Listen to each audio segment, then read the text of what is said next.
ਤੁਹਾਨੂੰ ਕੀ ਸਮਝ ਆਉਂਦਾ ਕਿ ਆਰਡੀਨੈਂਸ ਕੀ ਨੇ ਜਾਂ ਇਸ ਦਾ ਕੀ ਨੁਕਸਾਨ ਹੈ ਸਾਨੂੰ ਜਾਂ ਕਿਸਾਨਾਂ ਨੂੰ ਕੀ ਨੁਕਸਾਨ ਹੈ? ਕਿਉਂ ਲੱਗਦਾ ਕਿ ਜ਼ਮੀਨਾਂ ਹੱਥੋਂ ਖੁੱਸ ਰਹੀਆਂ? ਦੇਖੋ, ਸਭ ਤੋਂ ਪਹਿਲੀ ਗੱਲ ਤਾਂ ਜੀ ਇਹ ਸਾਡੀ ਜਿਹੜੀ ਮੇਨ ਧਰਮ ਆ ਸਾਡਾ ਉਹ ਕਿਸਾਨੀ। ਜੇ ਸਾਡੇ ਕੋਲ ਕਿਸਾਨੀ ਨਹੀਂ ਰਹੂ ਤਾਂ ਅਸੀਂ ਕਿਸੇ ਚੀਜ਼ ਦੇ ਨਹੀਂ, ਅਸੀਂ ਹੈ ਹੀ ਨਹੀਂ ਕੱਖ ਦੇ। ਤੇ ਦੂਜੀ ਗੱਲ, ਜਦੋਂ ਇਹਨਾਂ ਨੇ ਆਰਡੀਨੈਂਸ ਪਾਸ ਕੀਤੇ ਨੇ, ਇਹਨਾਂ ਨੇ ਕਿਸੇ ਪੰਜਾਬ ਦੀ ਜਥੇਬੰਦੀ ਤੋਂ ਨਹੀਂ ਪੁੱਛਿਆ, ਕੋਈ ਸਲਾਹ ਨਹੀਂ ਲਈ ਕਿ ਆਹ ਬਿੱਲ ਤੁਹਾਨੂੰ ਫਾਇਦਾ ਕਰਨਗੇ ਜਾਂ ਨਹੀਂ, ਜਾਂ ਕੁਝ ਵੀ ਸਲਾਹ ਤਾਂ ਲੈਣੀ ਚਾਹੀਦੀ ਆ। ਬਟ ਇਹਨਾਂ ਨੇ ਅੰਬਾਨੀ ਅਡਾਨੀ ਦੀ ਗੱਲ ਸੁਣੀ, ਬਿਕੋਜ਼ ਉਹ ਮੇਨ ਚੱਲ ਤਾਂ ਉਹਨਾਂ ਤੋਂ ਰਿਹਾ ਕੰਟਰੀ, ਪੈਸੇ ਤਾਂ ਉਹ ਦੇ ਰਹੇ ਨੇ, ਇਹ ਬੈਠੇ ਨੇ, ਇਹ ਸੁਣ ਰਹੇ ਨੇ ਉਹਨਾਂ ਦੀਆਂ ਗੱਲਾਂ। ਸਿਰਫ ਇਹ ਚਾਹੁੰਦੇ ਨੇ ਕਿ ਇੱਕ ਗੁਜਰਾਤ ਮਿਲ ਕੇ ਸਾਰਾ ਇੰਡੀਆ ਚਲਾਵੇ, ਜਿਹੜਾ ਕਿ ਨਹੀਂ ਹੋਣ ਦੇਣਾ ਸੀ। ਜਿਹੜਾ ਕਾਂਗਰਸ ਆ ਉਹ ਵੀ ਸੈਂਟਰ 'ਚ ਆ, ਜਿਹੜੀ ਬੀਜੇਪੀ ਆ ਉਹ ਵੀ ਸੈਂਟਰ ਦੀ ਆ। ਜੇ ਪੰਜਾਬ ਨੂੰ ਚਲਾਉਣਾ ਤਾਂ 3-4 ਜਿਹੜੇ ਆਪਣੇ ਵਧੀਆ ਲੀਡਰਸ ਨੇ ਉਹ ਇਕੱਠੇ ਹੋ ਜਾਣ ਤੇ ਪੰਜਾਬ ਦੀ ਖੇਤਰੀ ਪਾਰਟੀ ਕੱਢਣ ਪੰਜਾਬ 'ਚੋਂ, ਤੇ ਉਹ ਉੱਥੇ ਬਹਿ ਕੇ ਹੀ ਪੰਜਾਬ ਨੂੰ ਚਲਾਉਣ, ਪੰਜਾਬ ਨੂੰ ਸੈਂਟਰ ਤੋਂ ਨਾ ਚਲਾਵੇ ਕੋਈ। ਸਹੀ ਗੱਲ। ਜਿਹੜੀ ਪਾਰਟੀ ਆ ਉਹ ਖੇਤਰੀ ਨਿਕਲੇ, ਨਾ ਹੀ ਆਮ ਆਦਮੀ ਨੂੰ, ਨਾ ਹੀ ਸਾਨੂੰ ਪਤਾ ਆਮ ਆਦਮੀ ਵੀ ਬੀ ਟੀਮ ਆ ਬੀਜੇਪੀ ਦੀ, ਵੀ ਨੋ ਐਵਰੀਥਿੰਗ। ਤੇ ਕੋਈ ਵੀ ਸਿਰਫ ਖੇਤਰੀ ਪਾਰਟੀ ਕੱਢੋ, ਪੰਜਾਬ ਦੀ ਆਪਦੀ ਪਾਰਟੀ ਹੋਵੇ, ਪੰਜਾਬ ਤੋਂ ਚੱਲੇ, ਨਾ ਕਿ ਦਿੱਲੀ ਤੋਂ ਚੱਲੇ। ਜੋ ਅੱਜ ਮੈਨੂੰ ਮਹਿਸੂਸ ਹੋ ਰਹੀ ਆ ਕਿ ਚਲੋ ਠੀਕ ਆ, ਮੰਨਿਆ ਇਸ ਵੇਲੇ 30-31 ਜਥੇਬੰਦੀਆਂ ਉਹ ਉੱਥੇ ਸਟੇਜ ਦਾ ਸੰਚਾਲਨ ਕਰ ਰਹੀਆਂ ਨੇ, ਪ੍ਰਬੰਧ ਕਰ ਰਹੀਆਂ ਨੇ, ਸਾਰਾ ਸੁਚਾਰੂ ਰੂਪ 'ਚ ਕਰ ਰਹੀਆਂ ਨੇ, ਚਲੋ ਵਧੀਆ ਹੋ ਰਿਹਾ ਸਾਰਾ ਕੁਝ। ਪਰ ਜਿੰਨਾ ਚਿਰ ਮੈਂ ਉੱਥੇ ਸਟੇਜ 'ਤੇ ਰਹੇ ਹਾਂ ਅਸੀਂ ਅੱਧਾ ਘੰਟਾ ਤੇ ਉੱਥੇ ਬੋਲਣ ਵਾਲੇ ਬੁਲਾਰੇ ਜਿਹੜੇ ਸੀ, ਉਹਨਾਂ ਵਿੱਚੋਂ ਮੈਨੂੰ 10% ਲੱਗਿਆ ਕਿ ਜਿਹੜੀ ਪਾਏਦਾਰ ਗੱਲ ਕਰ ਰਹੇ ਸੀ। 90% ਮੈਨੂੰ ਉਹ ਲੱਗਿਆ ਕਿ ਜਿਹੜੀ ਆਪਾਂ ਪਿੰਡਾਂ ਦੇ ਵਿੱਚ ਨਾਰਮਲ ਛੋਟੇ-ਮੋਟੇ ਸੰਘਰਸ਼ਾਂ ਦੇ ਵਿੱਚ ਗੱਲਾਂ ਕਰ ਰਹੇ ਹੁੰਨੇ ਆ, ਉਹ ਗੱਲਾਂ ਨੈਸ਼ਨਲ ਲੈਵਲ ਦੀ ਸਟੇਜ ਤੋਂ ਹੋ ਰਹੀਆਂ ਸੀ ਜਿੱਥੇ ਇੰਟਰਨੈਸ਼ਨਲ ਮੀਡੀਆ ਖੜਾ। ਬਿਲਕੁਲ। ਇਹ ਜਿਹੜੀਆਂ ਵਾਈਬਸ ਨੇ, ਨੈਗੇਟਿਵ ਵਾਈਬਸ ਨੇ, ਕਿਉਂਕਿ ਜਦੋਂ ਜਕਾਰੇ ਲੱਗੇ ਤਾਂ ਨੌਜਵਾਨਾਂ ਦੇ ਸਾਹਮਣੇ ਗੰਨਾਂ ਲਈ ਖੜੀ ਪੁਲਿਸ ਤੇ ਪੈਰਾਮਿਲਟਰੀ ਫੋਰਸ ਸੀ। ਬਿਲਕੁਲ। ਇੱਕ ਗੋਲੀ ਨਿਕਲੀ, ਉਹਦੇ ਤੇ ਕਿਹਦਾ ਨਾਮ ਲਿਖਿਆ ਹੋਣਾ ਕਿਸੇ ਨੂੰ ਕੁਝ ਨਹੀਂ ਸੀ ਪਤਾ। ਉੱਥੇ ਕੋਈ ਉਹਨਾਂ ਦੇ ਪਰਚਾ ਨਹੀਂ, ਕੋਈ ਕੇਸ ਨਹੀਂ, ਸਿਰਫ ਇਹ ਗੱਲ ਹੋਣੀ ਸੀ ਜੀ ਉੱਪਰੋਂ ਆਰਡਰ ਆਏ ਨੇ, law and order the situation ਹੋ ਗਈ ਸੀਗੀ। ਇਹ ਨੌਜਵਾਨ ਅਰਾਜਕਤਾ ਫੈਲਾ ਰਹੇ ਸੀ, ਹਿੰਸਾ ਕਰ ਰਹੇ ਸੀਗੇ, ਅਸੀਂ ਜਵਾਬ 'ਚ ਗੋਲੀ ਚਲਾਤੀ। ਬਿਲਕੁਲ। ਪਰ ਉਸ ਮੌਕੇ ਉਹ ਗੱਲਾਂ, ਉਹ ਡਰ ਖਤਮ ਕਰਕੇ ਉਹੀ ਸਿੰਘਾਂ ਵਾਲਾ ਉਹ ਖਾਲਸਾਈ ਜੋਸ਼ ਸਾਹਮਣੇ ਆਇਆ ਤੇ ਉਹ ਹਰਡਲ ਪਾਰ ਕਰਕੇ ਅਸੀਂ ਇੱਥੇ ਪਹੁੰਚੇ ਹਾਂ। ਵੀ ਮੰਤਰੀ ਆਪਸ ਵਿੱਚ ਬੈਠੇ ਨੇ, ਰਾਜਨਾਥ ਸਿੰਘ ਬੈਠੇ, ਅਮਿਤ ਸ਼ਾਹ ਬੈਠੇ ਆ, ਖੇਤੀਬਾੜੀ ਮੰਤਰੀ ਬੈਠੇ ਆ, ਨਰਿੰਦਰ ਸਿੰਘ ਤੋਮਰ, ਤੇ ਇਹਨਾਂ ਨੇ ਕਿਹਾ ਕਿ ਅਸੀਂ 1 ਤਰੀਕ ਨੂੰ 3 ਵਜੇ ਕਿਸਾਨਾਂ ਨਾਲ ਮੀਟਿੰਗ ਕਰਾਂਗੇ। ਕਿਸਾਨਾਂ ਨੂੰ ਬਾਦਸਤੂਰ ਸੱਦਾ ਆਇਆ ਤੇ ਕਿਸਾਨਾਂ ਨੇ ਆਪਦੀ 3 ਘੰਟੇ ਮੀਟਿੰਗ ਕਰਕੇ ਉਸ ਤੋਂ ਬਾਅਦ ਡਿਸਾਈਡ ਕਰਿਆ। ਔਰ ਜੋ ਸਾਨੂੰ ਪਤਾ ਲੱਗਿਆ ਕਿ 70 ਬੰਦੇ ਗਏ ਉੱਥੇ 3 ਵਜੇ ਮਿਲਣ ਲਈ। 70 ਬੰਦਿਆਂ ਵਿੱਚੋਂ 35 ਬੰਦਿਆਂ ਨੂੰ ਤਾਂ ਵੇਟਿੰਗ ਰੂਮ ਦੇ ਵਿੱਚ ਕਿਹਾ ਤੁਸੀਂ ਇੱਥੇ ਵੇਟ ਕਰੋ, 35 ਨੂੰ ਅਲਾਓ ਕੀਤਾ ਗਿਆ ਅੰਦਰ ਜਾਣ ਲਈ। ਅੰਦਰ ਜਾ ਕੇ ਜਦੋਂ ਮੀਟਿੰਗ ਹੋਈ ਆ ਤਾਂ ਸਾਹਮਣੇ ਪਤਾ ਲੱਗ ਰਿਹਾ ਕਿ ਨਾ ਉੱਥੇ ਅਮਿਤ ਸ਼ਾਹ, ਨਾ ਉੱਥੇ ਰਾਜਨਾਥ ਸਿੰਘ, ਮੋਦੀ ਸਾਹਿਬ ਦਾ ਤੱਕ ਕਹਿਣਾ ਹੀ ਕੀ ਆ। ਉੱਥੇ ਬੰਦਾ ਜਿਹੜਾ ਸੀ ਉਹ ਖੇਤੀਬਾੜੀ ਮਿਨਿਸਟਰ ਨਰਿੰਦਰ ਸਿੰਘ ਤੋਮਰ, ਔਰ ਉਹਦੀ ਬੋਡੀ ਲੈਂਗੁਏਜ ਇਹ ਦੱਸ ਰਹੀ ਸੀ ਕਿ ਉਹ ਕੋਈ ਡਿਸੀਜਨ ਲੈਣ ਲਈ ਨਹੀਂ ਆਇਆ। ਉਹੀ ਪ੍ਰੈਜੈਂਟੇਸ਼ਨ ਜਿਹੜੀ ਉਹਨਾਂ ਨੇ ਹਰਿਆਣੇ ਤੇ ਪੰਜਾਬ ਦੇ ਵਿੱਚ ਥਾਂ ਜਾ ਕੇ ਬੀਜੇਪੀ ਦੇ ਲੀਡਰਾਂ ਨੇ ਲੋਕਾਂ ਨੂੰ ਸਮਝਾਈ ਕਿ ਖੇਤੀ ਕਾਨੂੰਨਾਂ ਦੇ ਫਾਇਦੇ ਕੀ ਨੇ, ਉਹੀ ਫਾਇਦੇ ਉਹ ਅੱਜ ਗਿਣਾਉਣ ਲੱਗੇ। ਵਾਹਿਗੁਰੂ ਜੀ ਕੀ ਫਤਿਹ। ਗੁਰੂ ਪਿਆਰਿਓ, ਅਸੀਂ ਇਸ ਵੇਲੇ ਕੋਂਡਲੀ ਮੋਰਚੇ ਦੇ ਉੱਤੇ ਤੇ ਇੱਕ ਪਾਸੇ ਕਿਸਾਨ ਜਥੇਬੰਦੀਆਂ ਦੀ ਮੀਟਿੰਗ ਚੱਲ ਰਹੀ ਹੈ ਕੇਂਦਰ ਸਰਕਾਰ ਦੇ ਨਾਲ, ਤੇ ਦੂਸਰੇ ਪਾਸੇ ਅਗਰ ਗੱਲ ਕੀਤੀ ਜਾਵੇ ਕਿਸਾਨਾਂ ਦੀ ਤਾਂ ਤੁਸੀਂ ਦੇਖ ਸਕਦੇ ਹੋ ਮਤਲਬ 10-15 ਕਿਲੋਮੀਟਰ ਦਾ ਐਵੇਂ ਹੀ ਜਾਮ ਹਾਈਵੇ ਦੇ ਉੱਤੇ ਲੱਗਿਆ ਹੈ। ਹਾਈਵੇ ਦੇ ਉੱਤੇ ਹੀ ਰੋਟੀ ਪਕਾਈ ਜਾ ਰਹੀ ਹੈ, ਹਾਈਵੇ ਦੇ ਉੱਤੇ ਹੀ ਖਾਈ ਜਾ ਰਹੀ ਹੈ। ਮਤਲਬ ਟਰਾਲੀਆਂ ਨੂੰ ਆਪਣਾ ਘਰ ਬਣਾ ਕੇ ਕਿਸਾਨ ਦੇ ਨਾਲ ਰਹਿ ਰਹੇ ਨੇ। ਇੱਥੇ ਹੀ ਖਾਣਾ ਬਣਾਇਆ ਜਾ ਰਿਹਾ ਹੈ, ਇੱਥੇ ਹੀ ਵਰਤਾਇਆ ਜਾ ਰਿਹਾ ਹੈ, ਇੱਥੇ ਹੀ ਸੋਇਆ ਜਾ ਰਿਹਾ ਹੈ। ਤੇ ਹੁਣ ਵੀ ਅਗਰ ਸਰਕਾਰ ਆਰਡੀਨੈਂਸ ਵਾਪਸ ਲੈਣ ਦੀ ਮਨਸ਼ਾ ਨਹੀਂ ਰੱਖਦੀ ਤਾਂ ਇਹ ਸਮਝ ਲੈਣ ਕਿ ਕਿਸਾਨ ਪੂਰਾ ਪੈਕਅਪ ਕਰਕੇ 6-6 ਮਹੀਨੇ ਦਾ ਰਾਸ਼ਨ ਰੱਖ ਕੇ ਆਏ ਹੋਏ ਨੇ। ਜਾਂਦੇ ਆ ਵੀ ਕੀ ਕਹੋਗੇ, ਕੀ ਐਕਸਪੈਕਟੇਸ਼ਨ ਹੈ ਸਰਕਾਰ ਤੋਂ? ਤੁਹਾਨੂੰ ਲੱਗਦਾ? ਮੈਨੂੰ ਵੀ ਅਜੇ ਤੱਕ ਤਾਂ ਮੇਰੇ ਹਿਸਾਬ ਨਾਲ ਉਹਨੇ ਮੰਨਣਾ ਹੈ, ਕੋਈ ਇਰਾਦਾ ਨਹੀਂ ਸਰਕਾਰ ਦਾ ਮੰਨਣ ਦਾ। ਨਹੀਂ, ਹੁਣ ਪੋਜ਼ੀਟਿਵ ਥੋੜ੍ਹੇ ਜਿਹੇ ਆ ਰਹੇ ਨੇ ਕਿਉਂਕਿ ਗੁਰਦਾਸ ਮਾਨ ਨੇ ਵੀ ਪੋਸਟ ਪਾਈ ਹੈ ਕਿ ਅੱਜ ਕੋਈ ਚੰਗਾ ਫੈਸਲਾ ਆਉਣ ਦੀ ਉਮੀਦ ਹੈ। ਦੂਜੀ ਉੜਦੀ ਖਬਰ ਇਹ ਵੀ ਹੈ ਕਿ ਸਰਕਾਰ ਕੁਝ ਸੌਦਾ ਕਰਕੇ ਕਹਿ ਰਹੀ ਹੈ ਕਿ ਅਸੀਂ ਵਾਪਸ ਲੈ ਰਹੇ ਹਾਂ। ਰੌਲਾ ਆਹੀ ਹੈ ਨਾ ਜੀ, ਆਪਣੇ ਕਿਸਾਨਾਂ ਦੀ ਮੰਗ ਹੈਗੀ ਆ ਰੱਦ, ਬਿੱਲ ਰੱਦ ਹੋਣੇ ਚਾਹੀਦੇ ਆ। ਪਰ ਸਰਕਾਰ ਦਾ ਜਿਹੜਾ ਜਾਣੀ ਕਿ ਵੀ ਅਸੀਂ ਦੇਖ ਰਹੇ ਆ, ਉਹਨਾਂ ਦੇ ਅਨੁਸਾਰ ਇਹ ਆ ਵੀ ਅਸੀਂ ਬਿੱਲਾਂ ਦੇ ਵਿੱਚ ਸੋਧ ਕਰਕੇ ਵੀ ਅਸੀਂ MSP ਜਾਰੀ ਰੱਖਾਂਗੇ, ਵੀ ਜਾਣੀ ਮੋੜ ਘੋੜ ਕੇ ਬੋਤੀ ਬੋੜ ਥੱਲੇ ਵਾਲੀ ਗੱਲ, ਵੀ ਜਾਣੀ ਕਿ ਉਹ ਕਾਨੂੰਨ ਨੂੰ ਬਰਕਰਾਰ ਰੱਖਣਾ ਚਾਹੁੰਦੇ ਆ। ਜੀ। ਪਰ ਜਿਹੜਾ ਅੱਜ ਦਾ ਆਪਣਾ ਕਿਸਾਨ ਆ ਉਹਨਾਂ ਦੀ ਮੰਗ ਇਹੀ ਆ ਰੱਦ। ਅਸੀਂ ਕੋਈ ਮੀਟਿੰਗ ਜਿਹੜੀਆਂ ਇਹ ਮੀਟਿੰਗਾਂ ਹੋ ਰਹੀਆਂ ਸਭ ਉਹਨਾਂ ਨੂੰ ਭਰਮਾਉਣ ਲਈ ਕਰ ਰਹੇ ਆ। ਜੇ ਉਹਨਾਂ ਨੇ ਰੱਦ ਕਰਨੇ ਹੁੰਦੇ ਉਹ ਬਹਿ ਕੇ ਆਪਦਾ ਉੱਥੋਂ ਐਲਾਨ ਕਰ ਸਕਦੇ ਆ ਵੀ ਹਾਂ ਬਈ ਜਿਹੜੇ ਅਸੀਂ ਬਿੱਲ ਕੀਤੇ ਆ ਪਾਸੇ ਅਸੀਂ ਰੱਦ ਕਰਦੇ ਜੀ। ਜਿਹੜੀਆਂ ਇਹ ਮੀਟਿੰਗਾਂ ਕਰ ਰਹੇ ਆ ਦੁਬਾਰੇ ਇਹਦੇ ਵਿੱਚ ਇਹੀ ਸਿੱਧ ਹੋ ਰਿਹਾ ਵੀ ਉਹਨਾਂ ਨੇ ਰੱਦ ਨਹੀਂ ਕਰਨੇ, ਉਹ ਫਿਰਦੇ ਆ ਇਹਦੇ ਵਿੱਚ ਸੋਧ ਕਰਕੇ ਵੀ ਦੁਬਾਰੇ ਇਹਨਾਂ ਬਿੱਲਾਂ ਦੇ ਵਿੱਚ ਹੀ ਆਪਾਂ ਨੂੰ ਵਾੜਨ ਨੂੰ ਫਿਰਦੇ ਆ। ਬਾੜਨ ਨੂੰ ਫਿਰਦੇ ਨੇ। ਨਾਲੇ ਇਹ ਜੋ ਸੰਘਰਸ਼ ਇਸ ਵਾਰ ਸ਼ੁਰੂ ਹੋਇਆ ਹੈ, ਪੰਜਾਬ ਨੇ ਬਾਰਡਰ ਤੋੜਿਆ, ਹਰਿਆਣੇ ਤੋਂ ਲੰਘ ਕੇ ਦਿੱਲੀ ਦੀ ਹਿੱਕ ਤੇ ਮੋਰਚਾ ਲਾਇਆ ਤੇ ਉਸ ਤੋਂ ਬਾਅਦ ਹੁਣ ਯੂਪੀ, MP, ਸਾਰੇ ਆ ਰਹੇ ਮਤਲਬ ਕਰਨਾਟਕਾ ਤੱਕ ਤੋਂ ਬੰਦੇ ਚਾਲੇ ਪਾ ਚੁੱਕੇ ਨੇ। ਤੇ ਹੁਣ ਜੋ ਵੈਕਿਊਮ ਦਿੱਲੀ ਦੀ ਹਿੱਕ ਉੱਤੇ ਬਹਿ ਕੇ ਪੰਜਾਬੀਆਂ ਨੇ ਕ੍ਰੀਏਟ ਕਰਤਾ, ਬਾਕੀ ਅਦਰ ਸਟੇਟਸ ਨੇ ਕ੍ਰੀਏਟ ਕਰਤਾ। ਇਹਦੇ ਵਿੱਚ ਤੁਹਾਨੂੰ ਕੀ ਲੱਗਦਾ ਕਿ ਸਾਨੂੰ ਸਿਰਫ ਇਹਨਾਂ 3 ਆਰਡੀਨੈਂਸ ਤੱਕ ਸੀਮਿਤ ਰਹਿ ਜਾਣਾ ਚਾਹੀਦਾ? ਜਿਹੜੀਆਂ ਮੰਗਾਂ ਪੰਜਾਬ ਦੀਆਂ ਨੇ ਜਾਂ ਭਾਰਤ ਦੀਆਂ ਨੇ, ਮਾਈਨੋਰਿਟੀਜ਼ ਨੂੰ ਲੈ ਕੇ ਨੇ, ਖੁਦ ਮੁਖਤਿਆਰੀ ਨੂੰ ਲੈ ਕੇ ਨੇ, ਕਿ ਸਾਡਾ ਹੁਣ ਫਰਜ਼ ਨਹੀਂ ਬਣਦਾ ਕਿ ਅਸੀਂ ਉਹਨਾਂ ਵਾਸਤੇ ਵੀ ਜ਼ਰੂਰ ਜੀ। ਇਹ ਜਿਹੜਾ ਜਾਣੀ ਕਿ ਜੀ ਆਪਾਂ ਗੱਲ ਕਰੀਏ ਜਿਹੜਾ ਇਹ ਏਕਾ ਨਾ ਇਹ ਵਾਰ-ਵਾਰ ਨਹੀਂ ਹੁੰਦਾ। ਜਿਹੜੇ ਅੱਜ ਕਿਸਾਨਾਂ ਦਾ ਏਕਾ ਹੋਇਆ ਵਾ, ਸਾਰੀਆਂ ਸਟੇਟਾਂ ਦੇ ਵਿੱਚੋਂ ਕਿਸਾਨ ਉੱਠ ਕੇ ਦਿੱਲੀ ਵੱਲ ਕੂਚ ਕਰਕੇ ਆਏ ਆ। ਇਹਦੇ ਵਿੱਚ ਸਾਨੂੰ ਆਪਦੀਆਂ ਜਿਹੜੀਆਂ ਮੰਗਾਂ, ਜਿਵੇਂ ਪੰਜਾਬ ਦਾ ਪਾਣੀ ਦਾ ਮੁੱਦਾ ਵਾ, ਉਹਨਾਂ ਤੇ ਵੀ ਆਪਾਂ ਨੂੰ ਕੇਂਦਰਿਤ ਕਰਨਾ ਚਾਹੀਦਾ, ਜਾਂ ਜਿਹੜੇ ਮਾਲਕਾਨਾ ਹੱਕ ਆਪਣੇ ਜ਼ਮੀਨਾਂ ਦੇ ਆ ਉਹ ਵੀ ਆਪਾਂ ਨੂੰ ਮਿਲਣੇ ਚਾਹੀਦੇ ਆ। ਜਿਹੜੇ ਕਿ ਅੱਜ ਕੱਲ੍ਹ ਆਪਣਾ ਜਿਵੇਂ ਗੱਲ ਕਰੀਏ ਵੀ ਆਪਣੇ ਪੰਜਾਬ ਦਾ ਹੀ ਲਾ ਲਓ, ਜਿਹੜਾ ਏਰੀਆ ਬਾਬਾ ਬੰਦਾ ਸਿੰਘ ਬਹਾਦਰ ਨੇ ਜਿੱਤ ਕੇ ਦਿੱਤਾ ਸੀਗਾ ਉਹਨੂੰ ਖਤਮ ਕਰ ਰਹੇ ਆ। ਹੁਣ ਇਹ ਪਿਛਲੇ ਜਿਹੜੀ ਆਪਾਂ ਗੱਲਾਂ ਸੁਣੀਆਂ ਸੀਗੀਆਂ ਵੀ ਇਸ ਆਪਣੇ ਸਟੇਟਾਂ ਹੀ ਅੱਡ ਕਰ ਰਹੇ ਆ, ਪੰਜਾਬ ਦੇ ਵਿੱਚੋਂ ਵੀ ਕੱਢ ਰਹੇ ਆ ਕਾਫੀ ਜ਼ਿਲ੍ਹਿਆਂ ਨੂੰ। ਯਾਨੀ ਉਹ ਚੀਜ਼ਾਂ ਜਿਹੜੀਆਂ ਵਾ ਉਹ ਮਨਸੂਬਿਆਂ ਨੂੰ ਜਾਣੀ ਕਿ ਖਤਮ ਕਰਨ ਵਾਸਤੇ ਇਹ ਏਕਾ ਜ਼ਰੂਰੀ ਸੀ ਜੋ ਅੱਜ ਦੇ ਕਿਸਾਨਾਂ ਦਾ ਹੋਇਆ ਵਾ। ਤੇ ਮੈਂ ਆਸ ਕਰਦਾ ਵਾਂ ਵੀ ਇਦਾਂ ਹੀ ਸਾਰੇ ਆਪਣੇ ਇੰਡੀਆ ਦੇ ਕਿਸਾਨ ਇਕਜੁੱਟ ਹੋ ਕੇ ਇੱਕ ਵਧੀਆ ਚਿਹਰਾ ਆਪਣੇ ਇੰਡੀਆ ਦਾ ਪੇਸ਼ ਕਰਨ। ਤੇ ਜਿਹੜੀਆਂ ਸਰਕਾਰ ਵੀ ਮੇਰੇ ਹਿਸਾਬ ਨਾਲ ਇਹਦੇ ਵਿੱਚੋਂ ਇੱਕ ਪਾਰਟੀ ਨਵੀਂ ਉੱਠਣੀ ਚਾਹੀਦੀ ਆ ਜਿਹੜੀ ਕਿ ਕਿਸਾਨ ਪੱਖੀ ਹੋਵੇ, ਜਿਹੜੀ ਕਿ ਕਿਸਾਨਾਂ ਦੀ ਸਾਂਝੀ ਹੋਵੇ। ਸੰਘਰਸ਼ ਦੇ ਵਿੱਚੋਂ ਚੰਗੇ ਚਿਹਰੇ ਆਪਣੇ ਹਲਕਿਆਂ ਤੋਂ ਆਪਣੇ ਇਲਾਕੇ ਤੋਂ MP, MLA ਕੱਢਣੇ ਚਾਹੀਦੇ ਨੇ, ਕਿਉਂਕਿ ਜਿਹੜੇ ਪਹਿਲਾਂ ਚੁਣੇ ਉਹਨਾਂ ਦਾ ਕੀ ਯੋਗਦਾਨ ਹੈ?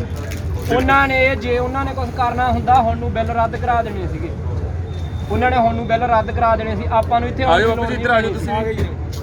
ਇਹ ਆਪਣੇ ਪਿੰਡ ਤੋਂ ਜੀ ਸਰਪੰਚ ਸਾਹਿਬ ਨੇ ਜਸਵੀਰ ਸਿੰਘ ਜੀ।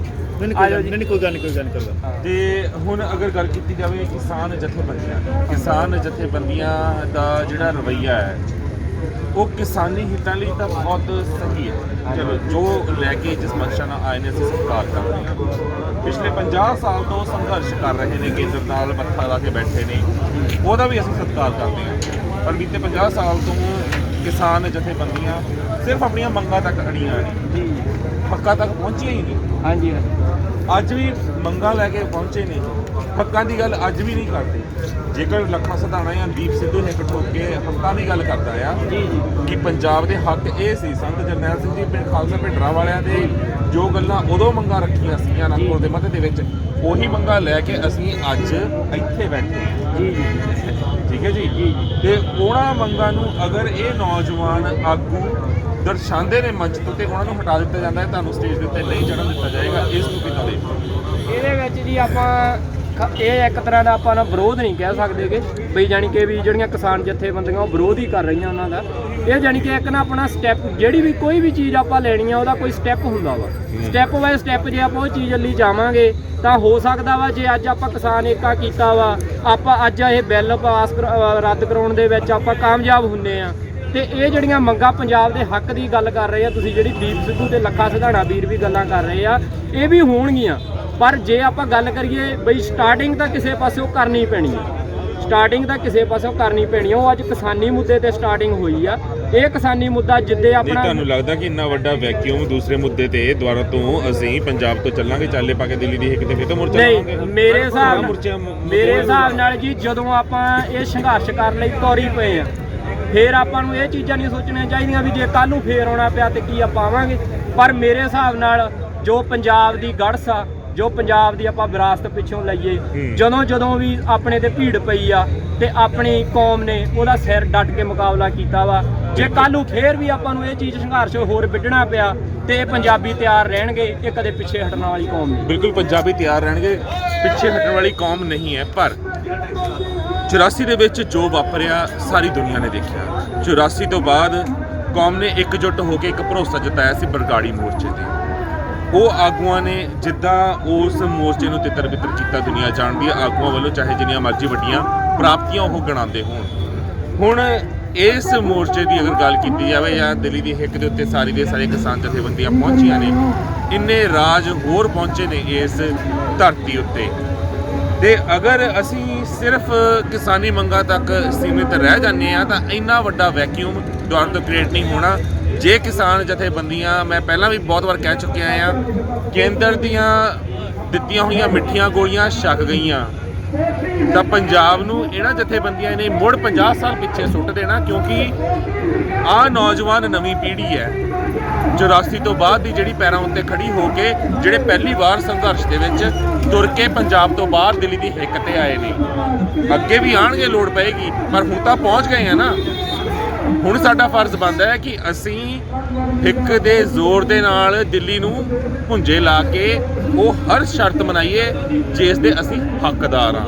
ਹੁਣ ਤਾਂ ਪੰਜਾਬ ਦੇ ਨੌਜਵਾਨ ਵੀ ਕਹਿੰਦੇ ਨੇ ਕਿ ਜਿੱਦਾਂ ਹਰਿਆਣਾ ਨਾਲ ਸਾਡੇ ਖੜ ਗਿਆ ਕਿ ਅਸੀਂ ਹਰਿਆਣੇ ਤੋਂ ਪਾਣੀ ਵੀ ਲੈ ਲਾਂਗੇ, ਸਾਡਾ ਕੋਈ ਮੁੱਦਾ ਨਹੀਂ, ਚਾਹੇ ਸਾਨੂੰ ਬੰਦ ਕਰਕੇ। ਕਿਸਾਨ ਜਥੇਬੰਦੀਆਂ ਨਾਲ ਅਸੀਂ ਗੱਲ ਕਰ ਰਹੇ ਸੀ, ਕਿਸਾਨ ਵੀਰ ਨਾਲ ਖੜੇ ਹੋਏ ਨੇ, ਤੇ ਹੁਣ ਗੱਲ MSP ਦੀ ਕਰਦੇ ਹਾਂ ਕਿ ਇਹ ਮੁੱਦਾ ਸਿਰਫ 3 ਆਰਡੀਨੈਂਸ ਜਾਂ MSP ਤੱਕ ਹੈ, ਤੇ ਪਿੱਛੇ ਅੰਬਾਨੀਆਂ ਅਡਾਨੀਆਂ ਦੀ ਕਿਸ ਤਰੀਕੇ ਦੇ ਨਾਲ ਅਸੀਂ ਕਹਿ ਸਕਦੇ ਕਿ ਥੜੇ ਪੂਜ ਰਹੀ ਹੈ BJP। ਤੁਹਾਨੂੰ ਕੀ ਸਮਝ ਆਉਂਦਾ ਕਿ ਆਰਡੀਨੈਂਸ ਕੀ ਨੇ ਜਾਂ ਇਸ ਦਾ ਕੀ ਨੁਕਸਾਨ ਹੈ ਸਾਨੂੰ ਜਾਂ ਕਿਸਾਨਾਂ ਨੂੰ ਕੀ ਨੁਕਸਾਨ ਹੈ? ਕਿਉਂ ਲੱਗਦਾ ਕਿ ਜ਼ਮੀਨਾਂ ਹੱਥੋਂ ਖੁੱਸ ਰਹੀਆਂ ਨੇ? ਦੇਖੋ, ਸਭ ਤੋਂ ਪਹਿਲੀ ਗੱਲ ਤਾਂ ਜੀ ਇਹ ਸਾਡੀ ਜਿਹੜੀ ਮੇਨ ਧਰਮ ਆ ਸਾਡਾ ਉਹ ਕਿਸਾਨੀ। ਜੇ ਸਾਡੇ ਕੋਲ ਕਿਸਾਨੀ ਨਹੀਂ ਰਹੂ ਤਾਂ ਅਸੀਂ ਕਿਸੇ ਚੀਜ਼ ਦੇ ਨਹੀਂ, ਅਸੀਂ ਹੈ ਹੀ ਨਹੀਂ ਕੱਖ ਦੇ।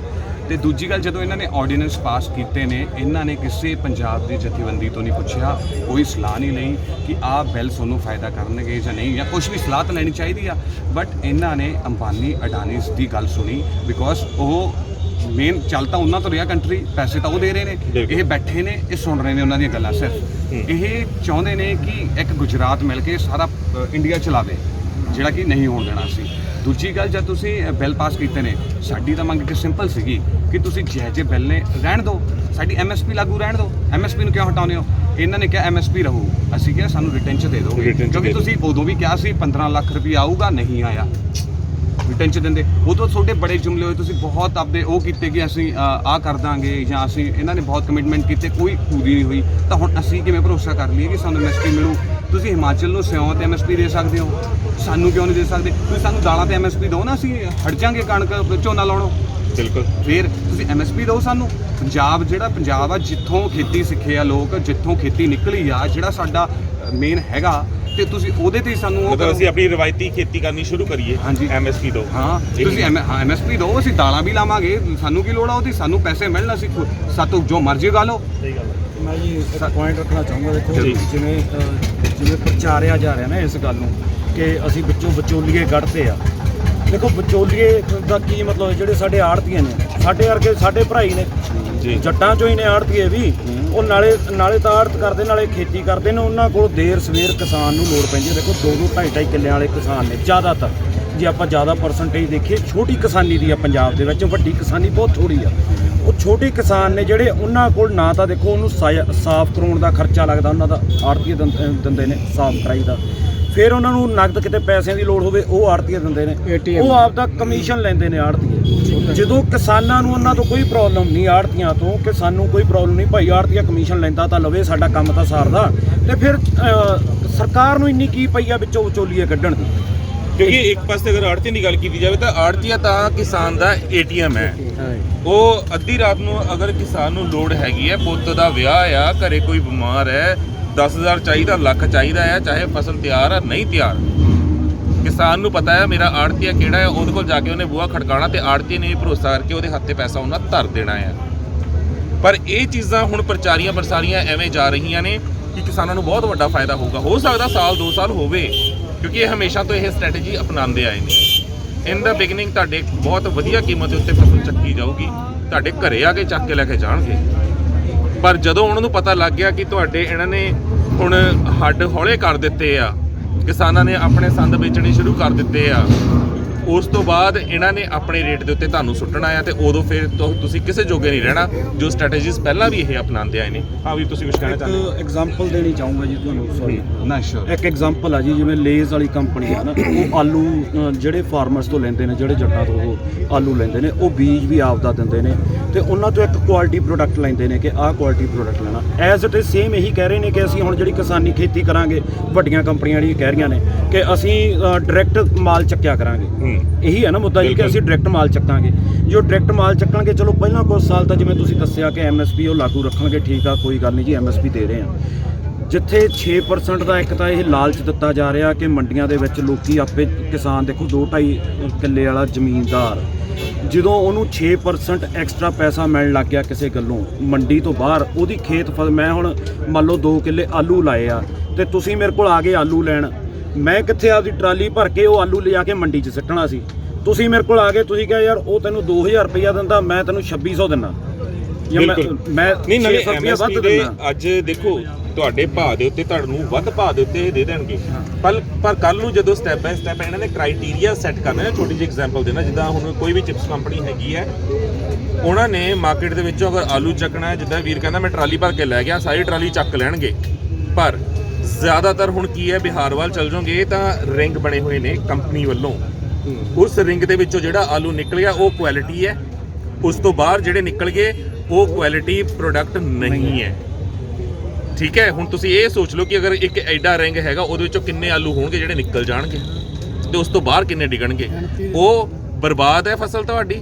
ਫਿਰ ਉਹ ਫਸਲ ਜਿਹੜੀ ਹੈਗੀ ਉਹਨਾਂ ਨੇ ਆਪਣੀ ਮਰਜ਼ੀ ਨਾਲ ਰੇਟ ਦੇ ਕੇ ਚੱਕਣੀ ਹੈ ਤੁਹਾਡੀ। ਇਹ ਕੁਆਲਿਟੀ ਪ੍ਰੋਡਕਟ ਇਸ ਵੇਲੇ ਪੰਜਾਬ ਦੇ ਵਿੱਚ ਇਹਨਾਂ ਨੇ ਨਹੀਂ ਲਾਂਚ ਕੀਤੇ, ਪਰ ਆਉਣ ਵਾਲੇ ਟਾਈਮ ਦੇ ਵਿੱਚ ਸਾਲ 2 ਸਾਲ ਦੇ ਵਿੱਚ ਇਹ ਚੀਜ਼ਾਂ ਹੋਣਗੀਆਂ ਜਿਹਨਾਂ ਨੇ ਹੌਲੀ ਹੌਲੀ ਕਰਕੇ ਸੰਗੀ ਕਿਸੇ ਦੀ ਨਹੀਂ, ਕਿਸਾਨ ਦੀ ਨੱਪਣੀ ਹੈ। ਫਿਰ ਜੀ ਇਹਦਾ ਸੈਕੰਡ ਜਿਹੜਾ ਲਾਅ ਆ ਤਾਂ ਆਪਾਂ ਇੱਕ ਲਾਅ ਦੀ ਗੱਲ ਕਰਦੇ ਨਾ, ਤੇ ਨੈਕਸਟ ਜਿਹੜਾ ਲਾਅ ਆ ਇਹਨਾਂ ਦਾ ਕਿ ਤੁਸੀਂ ਅਪੀਲ ਕਰ ਸਕਦੇ ਹੋ SDM ਤੇ DC ਤੱਕ।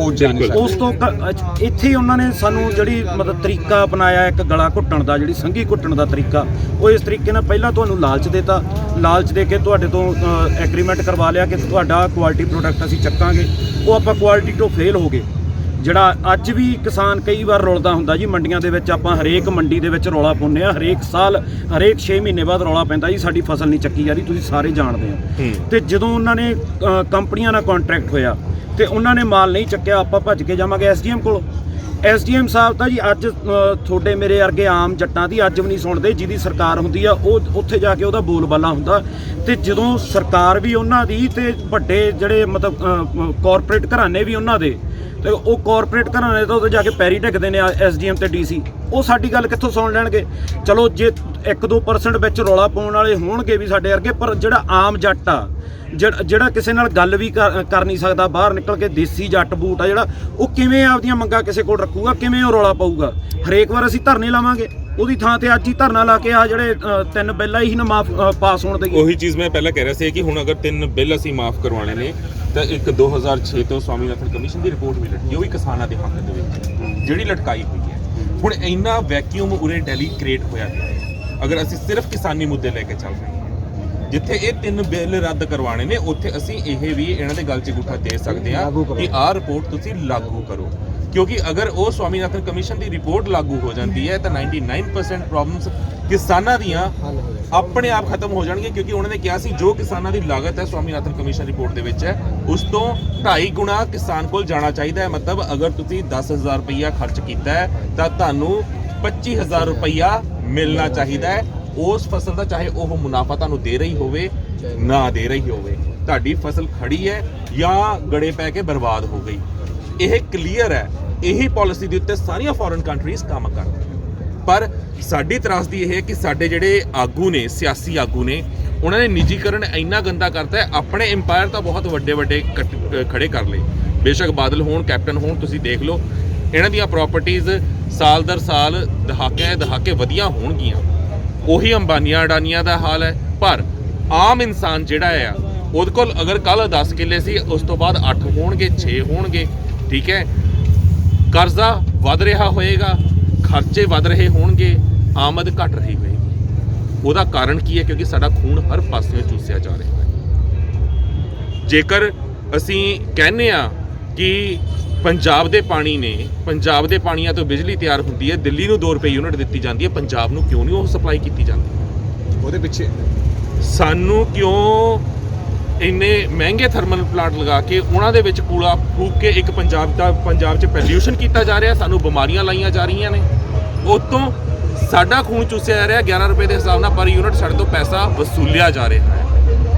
ਇਹ ਉਹ ਮੰਗਾਂ ਨੇ, ਸਾਡੀਆਂ ਉਹ ਨੀਡਸ ਨੇ ਜਿਹਨਾਂ ਵਾਸਤੇ ਸਾਨੂੰ ਆਵਾਜ਼ ਚੱਕਣੀ ਪੈਣੀ ਹੈ, ਨਹੀਂ ਤਾਂ ਕੱਲ ਨੂੰ ਸਾਡੀ ਆਉਣ ਵਾਲੀ ਪੀੜ੍ਹੀ ਨਵੀਂ ਪਨੀਰੀ ਬਿਮਾਰੀ ਦੇ ਵਿੱਚ, ਕਿਉਂਕਿ ਆਲਮੋਸਟ ਹੋ ਹੀ ਚੁੱਕਿਆ, ਪਹਿਲਾਂ ਅੱਧੇ ਨੇ ਨਸ਼ਾ ਖਾ ਲਿਆ, ਅੱਧੇ ਪਿੰਡ ਅਜਿਹੇ ਨੇ ਜਿਨ੍ਹਾਂ ਨੂੰ ਰੈੱਡ ਜ਼ੋਨ ਡਿਕਲੇਅਰ ਕਰ ਦਿੱਤਾ ਗਿਆ ਹੈ, ਜ਼ਮੀਨੀ ਪਾਣੀ ਨਾ ਥੱਲੇ ਚਲਾ ਗਿਆ ਹੈ, ਅੱਧਾ ਕੀ ਇਲਾਕਾ ਇੱਦਾਂ ਦਾ ਹੈਗਾ ਆ ਪੰਜਾਬ ਦਾ ਜਿਨ੍ਹਾਂ ਦੇ ਥੋੜ੍ਹੇ ਥੋੜ੍ਹੇ ਪਿੰਡਾਂ ਦੇ ਵਿੱਚ ਜਿੱਥੋਂ ਦਰਿਆ ਨਿਕਲਦੇ ਨੇ, ਜਿੱਥੇ ਪੋਲਿਊਸ਼ਨ ਜਾਂ ਪੋਲਿਊਟਡ ਪਾਣੀ ਫੈਕਟਰੀਆਂ ਨੇ ਛੱਡਿਆ ਹੋਇਆ ਆ, ਉੱਥੇ ਕੈਂਸਰ ਨੇ ਘਰ ਕਰ ਲਿਆ ਆ। ਇਹਨਾਂ ਸਾਰੀਆਂ ਚੀਜ਼ਾਂ ਨੂੰ ਸਾਨੂੰ ਅੱਜ ਲੜਨਾ ਪੈਣਾ ਆ ਤੇ ਇਹ ਚੀਜ਼ਾਂ ਸਮਝਣੀਆਂ ਪੈਣੀਆਂ ਨੇ ਕਿ ਸਾਨੂੰ ਵਿਰੋਧ ਕਿੱਥੇ ਕਰਨਾ ਹੈ। ਪਰ ਅੱਜ ਜਦੋਂ ਦਿੱਲੀ ਦੀ ਹਿੱਕ ਤੇ ਆ ਕੇ ਬਹਿ ਗਏ ਆ ਤਾਂ ਕਿਸਾਨੀ ਨਾਲ ਘੱਟੋ ਘੱਟ ਜੁੜੇ ਹੋਏ ਜਿੰਨੇ ਮਸਲੇ ਹੈ ਨੇ, ਸਾਡਾ ਫਰਜ਼ ਬਣਦਾ ਹੈ ਕਿ ਉਦੋਂ ਅਸੀਂ ਟਰਾਲੀਆਂ ਘੁਮਾਈਏ ਜਦੋਂ ਇਹ ਹਰ ਮਸਲੇ ਦੇ ਉੱਤੇ ਕੇਂਦਰ ਮੰਨ ਜੇ ਕਿ ਅਸੀਂ ਸਵਾਮੀਨਾਥਨ ਕਮਿਸ਼ਨ ਰਿਪੋਰਟ ਵੀ ਲਾਗੂ ਕਰ ਰਹੇ ਹਾਂ ਐਜ਼ ਇਟ ਐਜ਼ ਜਿੱਦਾਂ ਸੀ, ਕੋਈ ਸੋਧ ਨਹੀਂ, ਕੋਈ ਚੇਂਜ ਨਹੀਂ, ਤੇ 3 ਆਰਡੀਨੈਂਸ ਜਿਹੜੇ ਨੇ ਉਹ ਵੀ ਰੱਦ ਕਰਕੇ ਅਸੀਂ ਖਤਮ ਕਰ ਰਹੇ ਹਾਂ। ਤੁਸੀਂ ਵੀਰ ਕੁਝ ਬੋਲ ਰਹੇ ਸੀ? ਹਾਂਜੀ, ਤੁਸੀਂ ਜਿਹੜੀ ਆ ਗੱਲ ਕਹੀ ਆਪਣੇ ਬਿਜਲੀ ਬਿੱਲਾਂ ਦੀ, ਫਸਟ ਆਫ ਆਲ ਕੇਂਦਰ ਨੇ ਹਜੇ ਤੱਕ GST ਕਲੀਅਰ ਨਹੀਂ ਕੀਤਾ ਪੰਜਾਬ ਦਾ। ਇਹਨਾਂ ਨੇ ਸਾਰੀਆਂ ਚੀਜ਼ਾਂ 'ਚ ਕਾਰਪੋਰੇਟਸ ਵਾੜਦੇ ਨੇ, 145 ਰੇਲਵੇ ਇਹਨਾਂ ਨੇ ਪ੍ਰਾਈਵੇਟ ਕਰਤੀਆਂ ਨੇ, ਤਾਂ ਉਹ ਤੋਂ ਬਾਅਦ ਇਹਨਾਂ ਨੇ 3-4 에ਅਰਪੋਰਟਸ ਵੀ ਪ੍ਰਾਈਵੇਟ ਕਰਤੇ ਨੇ, ਪ੍ਰਾਈਵੇਟਲਾਈਜੇਸ਼ਨ ਕਰੀ ਜਾਂਦੇ ਨੇ। ਉਹ ਇਹ ਤਾਂ ਕਰ ਰਹੇ ਨੇ BJP ਵਾਲੇ ਕਿ ਜਦੋਂ ਇਹਨਾਂ ਦੀ ਸਰਕਾਰ ਹਟੀ ਵੀ ਤਾਂ ਉਹ ਜਿਹੜੀ ਫੰਡਿੰਗ ਹੋਊਗੀ ਇਹਨਾਂ ਨੂੰ ਅੰਬਾਨੀ ਅਡਾਨੀਆਂ ਤੋਂ ਆਊਗੀ। ਠੀਕ ਆ, ਤਾਂ ਆਹ ਚੀਜ਼ ਵੀ ਲੋਕਾਂ ਨੂੰ ਗੱਲ ਚੱਕਣੀ ਚਾਹੀਦੀ ਹੈ ਇਸ ਟਾਈਮ ਕਿ ਪ੍ਰਾਈਵੇਟਲਾਈਜੇਸ਼ਨ ਦੇ ਉੱਤੇ ਵੀ ਬੋਲਣਾ ਚਾਹੀਦਾ। ਇੱਕ ਹੋਰ ਚੀਜ਼ ਮੈਂ ਤੁਹਾਡੀ ਨੌਲੇਜ ਵਾਸਤੇ ਦੱਸ ਦਿੰਦਾ ਕਿ ਆਹ ਜਦੋਂ ਦਾ ਮੋਰਚਾ ਸ਼ੁਰੂ ਹੋਇਆ ਹੈ ਨਾ, 3 ਦਿਨ ਪਹਿਲਾਂ ਦੀ ਗੱਲ ਹੈ, ਇਹਨਾਂ ਨੇ ਚੰਡੀਗੜ੍ਹ ਵਾਸਤੇ ਇੱਕ ਨਵਾਂ ਫਤਵਾ ਜਾਰੀ ਕੀਤਾ ਹੈ ਕਿ ਚੰਡੀਗੜ੍ਹ ਦਾ ਜਿੰਨਾ ਇਲੈਕਟ੍ਰਿਸਿਟੀ ਡਿਪਾਰਟਮੈਂਟ ਤੁਹਾਨੂੰ ਪਤਾ ਹੋਊਗਾ ਉਹ ਸੈਂਟਰ ਦੇ ਅੰਡਰ ਆਉਂਦਾ ਹੈ। ਹਾਂਜੀ ਹਾਂ, ਯੂਨਾਈਟਿਡ ਹਾਂਜੀ, ਉਹ ਸੇਲ ਤੇ ਲਾਤਾ ਇਹਨਾਂ ਨੇ ਸਾਰਾ। ਓਕੇ, ਠੇਕੇ ਤੇ 99 ਇਅਰਸ ਲੀਜ਼ ਮੀਨਸ ਸੇਲ ਤੇ ਇਨਕਲੂਡਿੰਗ ਬਿਲਡਿੰਗਸ। ਓਕੇ, ਠੀਕ ਹੈ, ਨਿੱਜੀਕਰਨ ਉਹਦਾ ਵੀ ਕਰ ਰਹੇ ਨੇ ਕਿਉਂਕਿ ਹੁਣ ਉਹਨਾਂ ਦੇ ਸੈਂਟਰ ਦੇ ਜ਼ਿਹਨ 'ਚ ਇਹ ਆ ਗਿਆ ਕਿ ਆਪਣੀਆਂ ਮੰਗਾਂ ਨੂੰ ਲੈ ਕੇ ਇੰਨੇ ਵੱਡੇ ਪੈਮਾਨੇ ਤੇ ਪੰਜਾਬ ਪਹੁੰਚ ਗਿਆ ਆ। ਅੱਜ ਇਹ ਕਿਸਾਨੀ ਮੰਗਾਂ ਨੂੰ ਲੈ ਕੇ ਬੈਠੇ ਨੇ, ਕੱਲ ਨੂੰ ਕਿਤੇ ਇਹ ਚੰਡੀਗੜ੍ਹ ਆਪਣੀ ਰਾਜਧਾਨੀ ਨਾ ਮੰਗਣ ਲੱਗ ਪੈਣ। ਠੀਕ ਹੈ, 54% ਹਿੱਸਾ ਸਾਡਾ ਆ ਉਸ 'ਚ, ਉਹ ਤਾਂ ਰਿਟਰਨ 'ਚ ਸਾਡੇ ਕੋਲ ਹੈਗਾ ਆ, ਕਲੇਮ ਅਸੀਂ ਕਰ ਸਕਦੇ ਹਾਂ ਜਦੋਂ ਵੀ ਚਾਹੀਏ, ਪਰ ਅਸੀਂ ਡਿਸਪਿਊਟ ਤਾਂ ਨਹੀਂ ਪਾਣਾ ਕਿਉਂਕਿ ਪੰਜਾਬ ਹੋਵੇ, ਹਰਿਆਣਾ ਹੋਵੇ, ਹਿਮਾਚਲ ਹੋਵੇ, ਦੇ ਆਲਵੇਜ਼ ਟੂਗੈਦਰ। ਇਹਨਾਂ ਦੇ ਵਿੱਚ ਕਦੀ ਹੁਣ ਫਰਕ ਨਾ ਸੀ ਨਾ ਹੈ।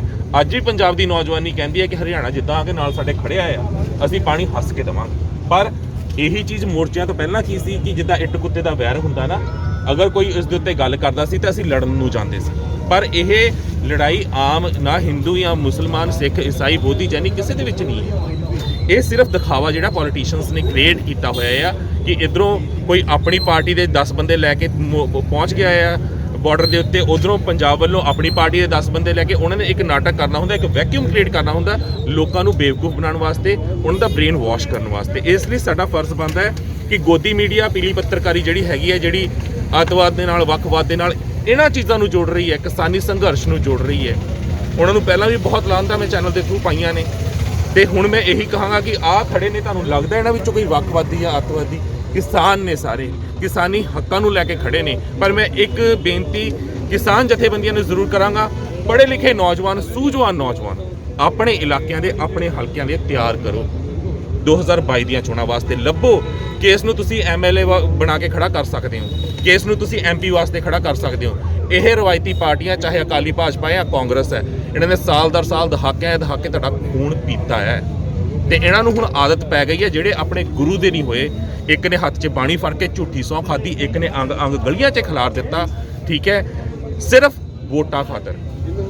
ਜਿਹੜੇ ਆਪਣੇ ਗੁਰੂ ਦੇ ਸਕੇ ਨਹੀਂ ਹੋਏ ਉਹ ਆਵਾਮ ਦੇ ਕਿੱਥੇ ਹੋ ਜਾਣਗੇ। ਇਸ ਕਰਕੇ ਕਿਸਾਨ ਜਥੇਬੰਦੀਆਂ ਨੂੰ ਹੱਥ ਬੰਨ੍ਹ ਕੇ ਬੇਨਤੀ ਹੈ, ਆਪਣਿਆਂ ਦੇ ਵਿੱਚੋਂ ਚੰਗੇ ਸੂਝਵਾਨ ਨੌਜਵਾਨ ਅੱਗੇ ਲੈ ਕੇ ਆਓ, ਉਹਨਾਂ ਨੂੰ ਤਿਆਰ ਕਰੋ ਚੋਣਾਂ ਲੜਾਉਣ ਵਾਸਤੇ।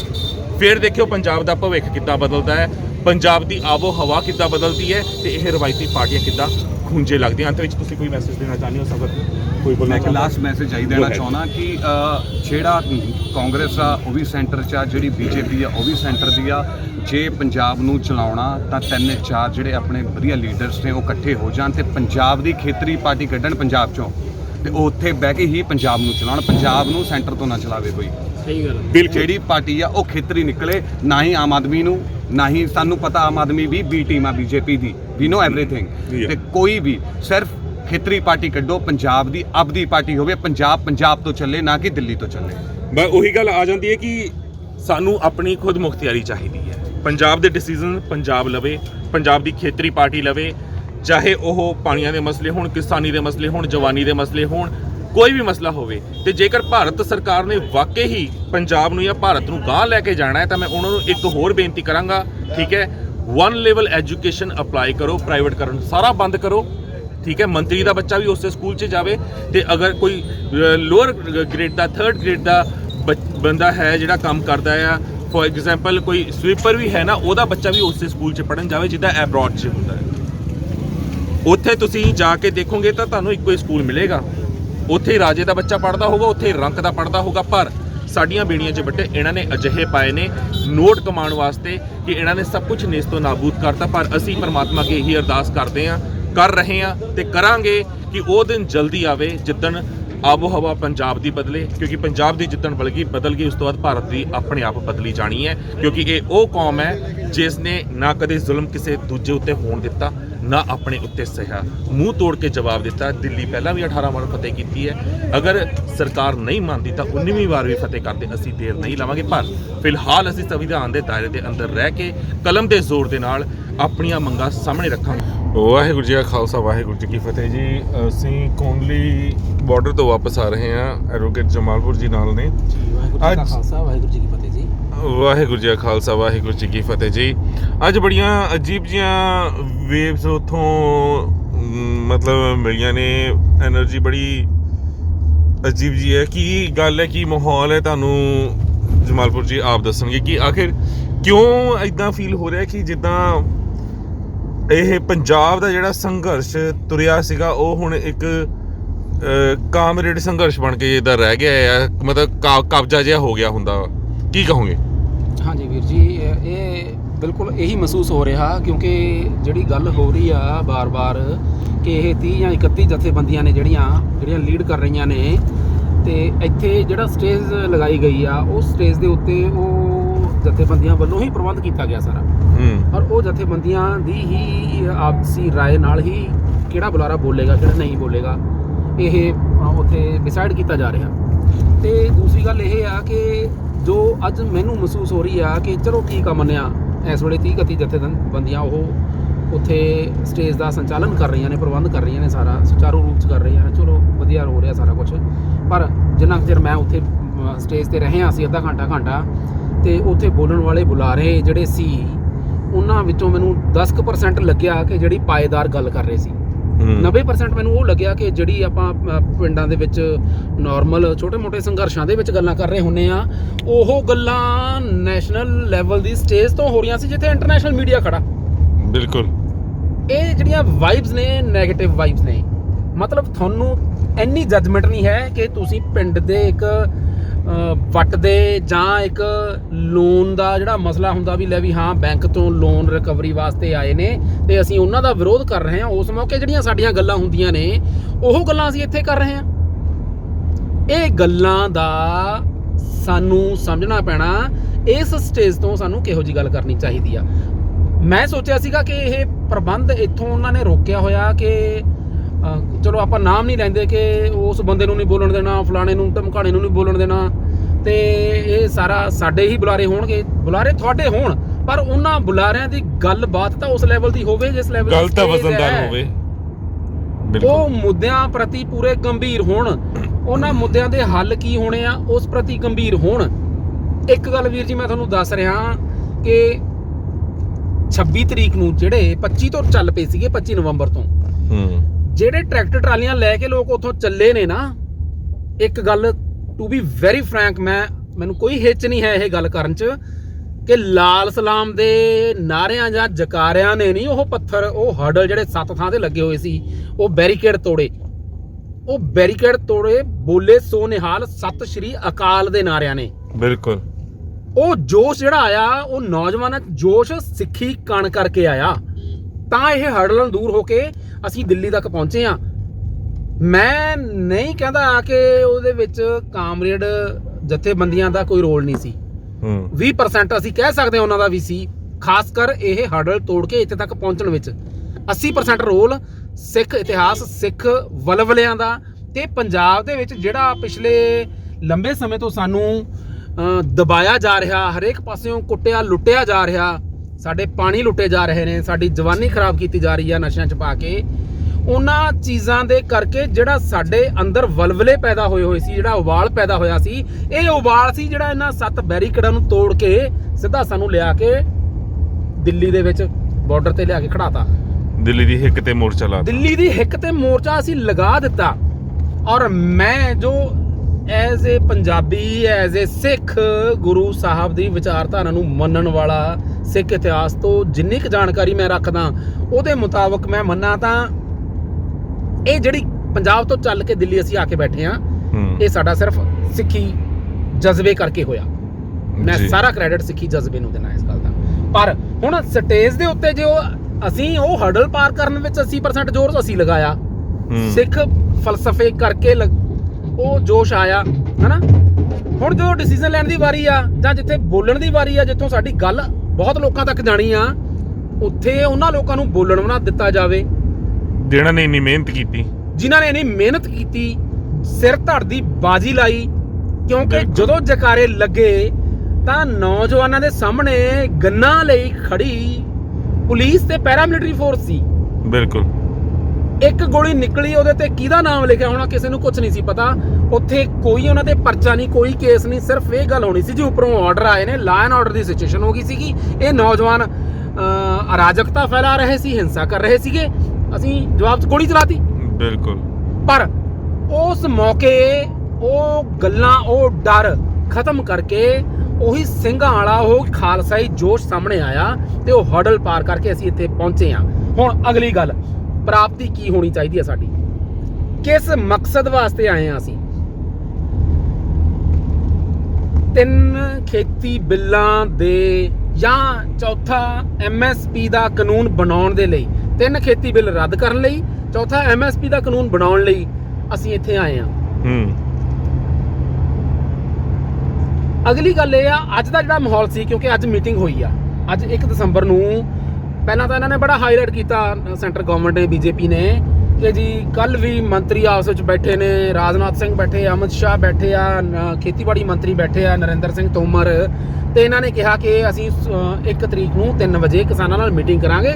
ਕਿਸਾਨਾਂ ਨੂੰ ਬਾਦਸਤੂਰ ਸੱਦਾ ਆਇਆ ਤੇ ਕਿਸਾਨਾਂ ਨੇ ਆਪਦੀ 3 ਘੰਟੇ ਮੀਟਿੰਗ ਕਰਕੇ ਉਸ ਤੋਂ ਬਾਅਦ ਡਿਸਾਈਡ ਕਰਿਆ। ਔਰ ਜੋ ਸਾਨੂੰ ਪਤਾ ਲੱਗਿਆ ਕਿ 70 ਬੰਦੇ ਗਏ ਉੱਥੇ 3 ਵਜੇ ਮਿਲਣ ਲਈ। 70 ਬੰਦਿਆਂ ਵਿੱਚੋਂ 35 ਬੰਦਿਆਂ ਨੂੰ ਤਾਂ ਵੇਟਿੰਗ ਰੂਮ ਦੇ ਵਿੱਚ ਕਿਹਾ ਤੁਸੀਂ ਇੱਥੇ ਵੇਟ ਕਰੋ, 35 ਨੂੰ ਅਲਾਓ ਕੀਤਾ ਗਿਆ ਅੰਦਰ ਜਾਣ ਲਈ। ਅੰਦਰ ਜਾ ਕੇ ਜਦੋਂ ਮੀਟਿੰਗ ਹੋਈ ਆ ਤਾਂ ਸਾਹਮਣੇ ਪਤਾ ਲੱਗ ਰਿਹਾ ਕਿ ਨਾ ਉੱਥੇ ਅਮਿਤ ਸ਼ਾਹ, ਨਾ ਉੱਥੇ ਰਾਜਨਾਥ ਸਿੰਘ, ਮੋਦੀ ਸਾਹਿਬ ਦਾ ਤੱਕ ਕਹਿਣਾ ਹੀ ਕੀ ਆ।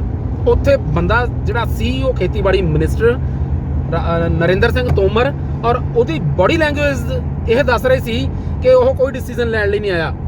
ਉਹੀ ਪ੍ਰੈਜੈਂਟੇਸ਼ਨ ਜਿਹੜੀ ਉਹਨਾਂ ਨੇ ਹਰਿਆਣੇ ਤੇ ਪੰਜਾਬ ਦੇ ਵਿੱਚ ਥਾਂ ਜਾ ਕੇ BJP ਦੇ ਲੀਡਰਾਂ ਨੇ ਲੋਕਾਂ ਨੂੰ ਸਮਝਾਈ ਕਿ ਖੇਤੀ ਕਾਨੂੰਨਾਂ ਦੇ ਫਾਇਦੇ ਕੀ ਨੇ, ਉਹੀ ਫਾਇਦੇ ਉਹ ਅੱਜ ਗਿਣਾਉਣ ਲੱਗੇ।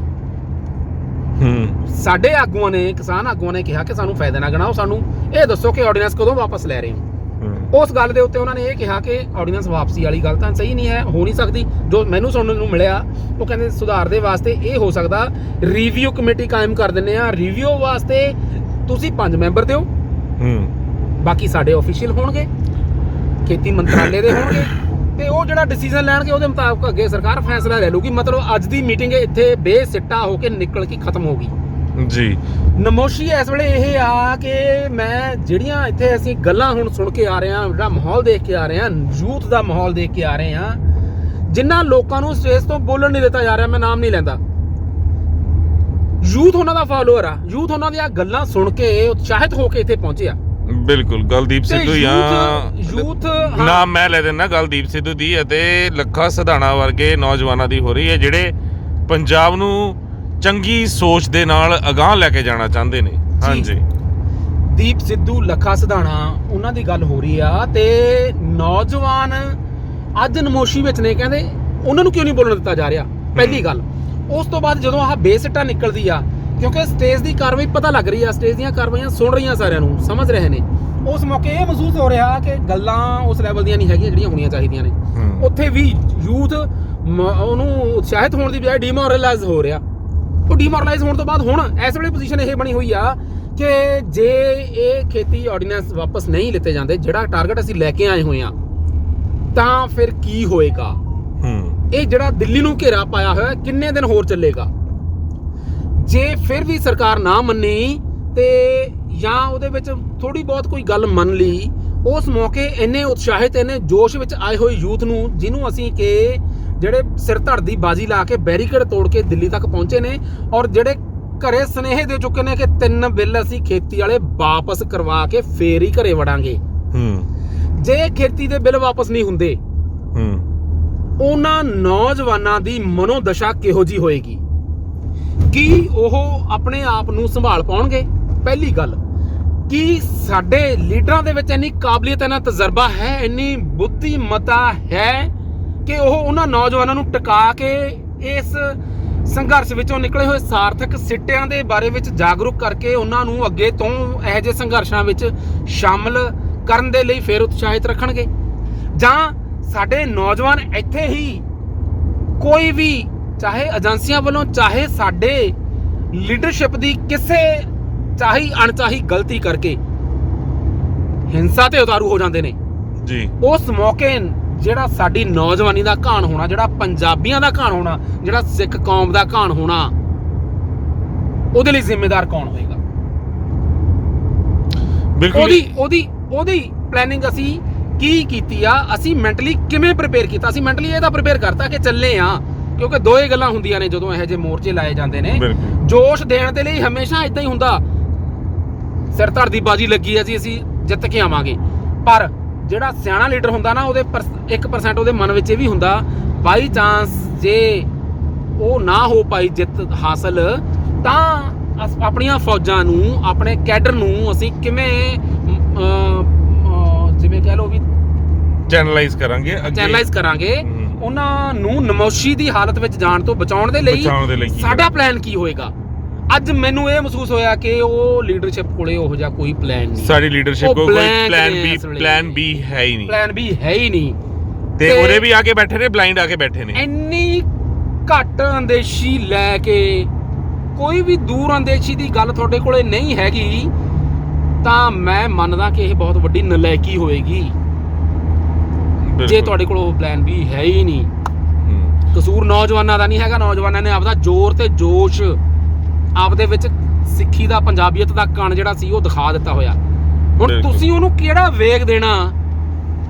ਉਹਦੇ ਵਿੱਚ ਨਾ ਕਾਮਯਾਬ ਰਹੋਗੇ, ਤੁਸੀਂ ਰਹੋਗੇ। ਪਰ ਇਹ 30 ਜਾਂ 31 ਜਥੇਬੰਦੀਆਂ ਜਿਹੜੀਆਂ ਹੈਗੀਆਂ ਨੇ ਜਮਾਲਪੁਰ ਜੀ, ਉਹਨਾਂ ਦੀ ਤੁਹਾਨੂੰ ਮਨਸ਼ਾ ਕਿੱਦਾਂ ਦੀ ਜਾਪਦੀ ਹੈ? ਕਿਉਂਕਿ ਮੀਟਿੰਗਸ ਹੋ ਰਹੀਆਂ ਨੇ ਉਹਨਾਂ ਦੀ, ਤੁਸੀਂ ਅੱਜ ਘੰਟੇ 2 ਘੰਟੇ ਆਪਾਂ ਵੀ ਉੱਥੇ ਹੀ ਸੀਗੇ ਜੀ, ਸਪੀਚਸ ਵੀ ਸੁਣੀਆਂ, ਜੋ ਸੰਬੋਧਨ ਚੱਲ ਰਿਹਾ ਸੀ ਮੰਚ ਦੇ ਉੱਤੋਂ ਜੀ, ਤੇ ਦੀਪ ਵੀ ਸਾਡੇ ਨਾਲ ਹੀ ਸੀ। ਆਪਾਂ ਉੱਥੇ ਬੈਠੇ ਆ ਸਾਰੇ ਜੀ ਜੀ। ਤੇ ਇਵਨ ਸਵੇਰੇ ਲੱਖਾ ਸਿਧਾਣੇ ਨੂੰ ਵੀ ਦੇਖਿਆ ਸੀਗਾ, ਉਹ ਵੀ ਪਹੁੰਚਿਆ ਸੀ। ਪਰ ਜੀ ਹੁਣ ਇੱਕ ਪਾਸੇ ਤਾਂ ਅਸੀਂ ਗੱਲ ਕਰਦੇ ਆ ਕਿ ਸਾਨੂੰ ਸਿਰ ਜੋੜ ਕੇ ਬਹਿਣਾ ਪੈਣਾ ਆ, ਸਾਨੂੰ ਆਪਣਾ ਹਰ ਹੱਕ ਲੈਣਾ ਪੈਣਾ ਆ, ਤੇ ਇੱਕ ਪਾਸੇ ਅਸੀਂ ਆਰਡੀਨੈਂਸ ਤੇ ਬੈਠੇ ਆ, ਤੇ ਉਹ ਵੀ ਨਹੀਂ ਸਾਨੂੰ ਪਤਾ ਕਿ ਆਰਡੀਨੈਂਸ ਵੀ ਵਾਪਸ ਹੋਣਗੇ ਕਿ ਨਹੀਂ ਹੋਣਗੇ। ਸੱਚ। ਤੇ ਵੈਕਿਊਮ ਇੰਨਾ ਕ੍ਰੀਏਟ ਕਰਤਾ ਹੈ ਕਿ ਸਾਨੂੰ ਪਤਾ ਹੈ ਕਿ ਦਿੱਲੀ ਅੱਜ ਨਹੀਂ ਤਾਂ ਕੱਲ, ਕਿਉਂਕਿ ਜਿੱਦਾਂ ਕਿਸਾਨਾਂ ਨੇ ਕਹਿਆ 6 ਮਹੀਨੇ ਦਾ ਰਾਸ਼ਨ ਲੈ ਕੇ ਆਏ ਆ ਜੀ, ਮੈਂ ਕਹਿ ਰਿਹਾ 1 ਮਹੀਨਾ ਵੀ ਅਗਰ ਦਿੱਲੀ ਦੇ ਚਾਰੇ ਦਰਵਾਜ਼ੇ ਬੰਦ ਕਰਤੇ, ਦਿੱਲੀ ਦਾ ਸਾਹ ਆਉਣਾ ਔਖਾ ਹੋ ਜਾਣਾ।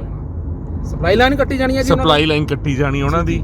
ਪਰ ਇਹ ਜਿਹੜੇ ਅੱਗੇ ਆਗੂ ਲੱਗੇ ਹੋਏ ਨੇ, ਇਹ ਕਿਉਂ ਮਤਲਬ ਟਾਲ ਮਟੋਲ ਕਰਦੇ ਹੋਏ ਲੱਗ ਰਹੇ ਨੇ? ਇਹਦੇ ਪਿੱਛੇ ਤੁਹਾਨੂੰ ਕੀ ਮਨਸ਼ਾ ਜਾਪ ਰਹੀ ਹੈ ਕਿ ਅੱਗੇ ਇਹਦੀ ਰੂਪ ਰੇਖਾ ਕੀ ਹੋਵੇਗੀ? ਕਿਉਂਕਿ ਸਭ ਕੁਝ ਹੀ ਇਹ ਤਾਂ ਹੁਣ ਇਹਨਾਂ ਨੇ ਆਪਣੇ ਆਪ ਡਿਸਾਈਡ ਕਰ ਲਿਆ। ਜਿਹਨਾਂ ਨੇ ਪਿੱਛੇ ਇੰਨੀ ਘਾਲਣਾ ਕੀਤੀ, ਸ਼ੰਭੂ ਮੋਰਚਾ ਇੰਨਾ ਸਮਾਂ ਚੱਲਿਆ, ਉਹ ਮੋਰਚਾ ਅਜਿਹਾ ਸੀ ਜਿਸ ਦੇ ਉੱਤੇ ਹਰ ਕਿਸੇ ਨੇ ਆਪਣੀ ਭਾਵਨਾ ਵਿਅਕਤ ਕੀਤੀ। ਬੀਬੀਆਂ ਨੇ, ਭੈਣਾਂ ਨੇ, ਨੌਜਵਾਨਾਂ ਨੇ, ਮਜ਼ਦੂਰਾਂ ਨੇ, ਕਿਸਾਨਾਂ ਨੇ, ਹਰ ਕਿਸੇ ਨੇ ਦਿਲ ਖੋਲ ਕੇ ਆਪਣੀ ਗੱਲ ਕੀਤੀ, ਭਾਵਨਾ ਰੱਖੀ, ਲੋਕ ਜੁੜੇ। ਦੀਪ ਨੇ ਜੋ ਤਰਕ ਦਿੱਤੇ, ਉਹ ਤਰਕਾਂ ਤੋਂ ਲੋਕੀ ਇੰਪ੍ਰੈਸ ਹੋਏ, ਉਹਨਾਂ ਨੂੰ ਸਮਝ ਆਇਆ ਕਿ ਸਾਡੇ ਹੱਕ ਕੀ ਨੇ, ਸਾਨੂੰ ਕੀ ਮੰਗਣਾ ਚਾਹੀਦਾ ਹੈ। ਇਹ MSP ਦਾ ਮਸਲਾ ਸਿਰਫ ਨਹੀਂ ਹੈ ਜੀ। ਪਰ ਅੱਜ ਜਦੋਂ ਅਸੀਂ ਇੱਥੇ ਦਿੱਲੀ ਦੀ ਹਿੱਕ ਤੇ ਆ ਕੇ ਬਹਿ ਗਏ ਆ, ਤਾਂ ਹੁਣ ਇਹ ਅੱਗੇ ਦੀ ਰੂਪ ਰੇਖਾ ਕੀ ਬਣਾ ਰਹੇ ਨੇ? ਵੀਰ ਜੀ ਆਪਾਂ ਜੇ ਗੱਲ ਕਰੀਏ ਕਿ 35 40 ਸਾਲ ਹੋ ਗਏ ਕਿਸਾਨ ਜਥੇਬੰਦੀਆਂ ਨੂੰ ਕੰਮ ਕਰਦੇ ਆ ਤੇ ਉਹਨਾਂ ਦੇ ਆਗੂਆਂ ਨੂੰ ਜੀ ਕੰਮ ਕਰਦੇ ਆ। ਉਹਨਾਂ ਦੀਆਂ ਪ੍ਰਾਪਤੀਆਂ, ਉਹਨਾਂ ਦੀਆਂ ਕਮੀਆਂ, ਉਹਨਾਂ ਦੀਆਂ ਖਾਮੀਆਂ, ਉਹ ਕਿੱਥੇ ਸਟੈਂਡ ਲੈਂਦੇ ਨੇ ਤੇ ਕਿੱਥੇ ਸਟੈਂਡ ਤੋਂ ਹਿੱਲ ਜਾਂਦੇ ਨੇ, ਇਹ ਸਾਰਾ ਲੋਕ ਦੇਖ ਚੁੱਕੇ ਨੇ।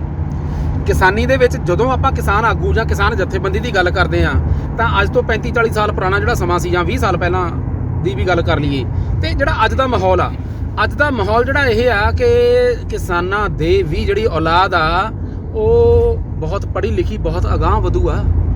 ਸੋਸ਼ਲ ਮੀਡੀਆ ਨੂੰ ਇਸਤੇਮਾਲ ਕਰਦੇ ਨੇ, ਦੁਨੀਆ ਦੇ ਵਿੱਚ ਕੀ ਹੋ ਰਿਹਾ ਉਹ ਦੇਖ ਰਹੇ ਨੇ, ਪੋਲਿਟਿਕਸ ਕੀ ਆ ਕਾਫੀ ਹੱਦ ਤੱਕ ਸਮਝ ਚੁੱਕੇ ਨੇ, ਕਿਹੜਾ ਬੰਦਾ ਕਿੱਥੇ ਜਾ ਕੇ ਆਪਣੇ ਸਟੈਂਡ ਤੋਂ ਫਿਸਲਦਾ ਤੇ ਉਸ ਫਿਸਲਣ ਦਾ ਕਾਰਨ ਕੀ ਹੁੰਦਾ ਇਹ ਸਮਝ ਚੁੱਕੇ ਨੇ, ਉਹ ਜਾਣਦੇ ਨੇ। ਔਰ ਅਗਲੀ ਗੱਲ, ਅਸੀਂ ਕੋਈ ਸ਼ੱਕ ਨਹੀਂ ਕਰਦੇ ਹੈਗੇ ਇਹਨਾਂ ਜਥੇਬੰਦੀਆਂ ਦੇ ਇਮਾਨਦਾਰੀ ਦੇ ਉੱਤੇ। ਉਹਨਾਂ ਨੇ ਘਰ ਘਰ ਜਾ ਕੇ, ਪਿੰਡ ਜਾ ਕੇ ਲੋਕਾਂ ਨੂੰ ਜਾਗਰੂਕ ਕੀਤਾ, ਲਾਮਬੰਦ ਕੀਤਾ। ਇਸ ਲਾਮਬੰਦੀ ਦਾ ਨਤੀਜਾ ਜਿਹੜਾ ਇਹ ਲਹਿਰ ਇਸ ਲੈਵਲ ਤੇ ਪਹੁੰਚ ਗਈ ਆ। ਪਰ ਜੇ ਉਹ ਸਾਰੇ ਇਕੱਠ ਨੂੰ ਕ੍ਰੈਡਿਟ ਦੇ ਦੇਣ, ਆਪਣਾ ਕ੍ਰੈਡਿਟ ਖੁਦ ਲੈਣਾ ਚਾਹਣ ਕਿ ਤਾਂ ਸਿਰਫ ਕਾਮਰੇਡੀ ਸੰਘਰਸ਼ ਕਰਕੇ ਇਹ ਸਾਰਾ ਕੁਝ ਹੋਇਆ।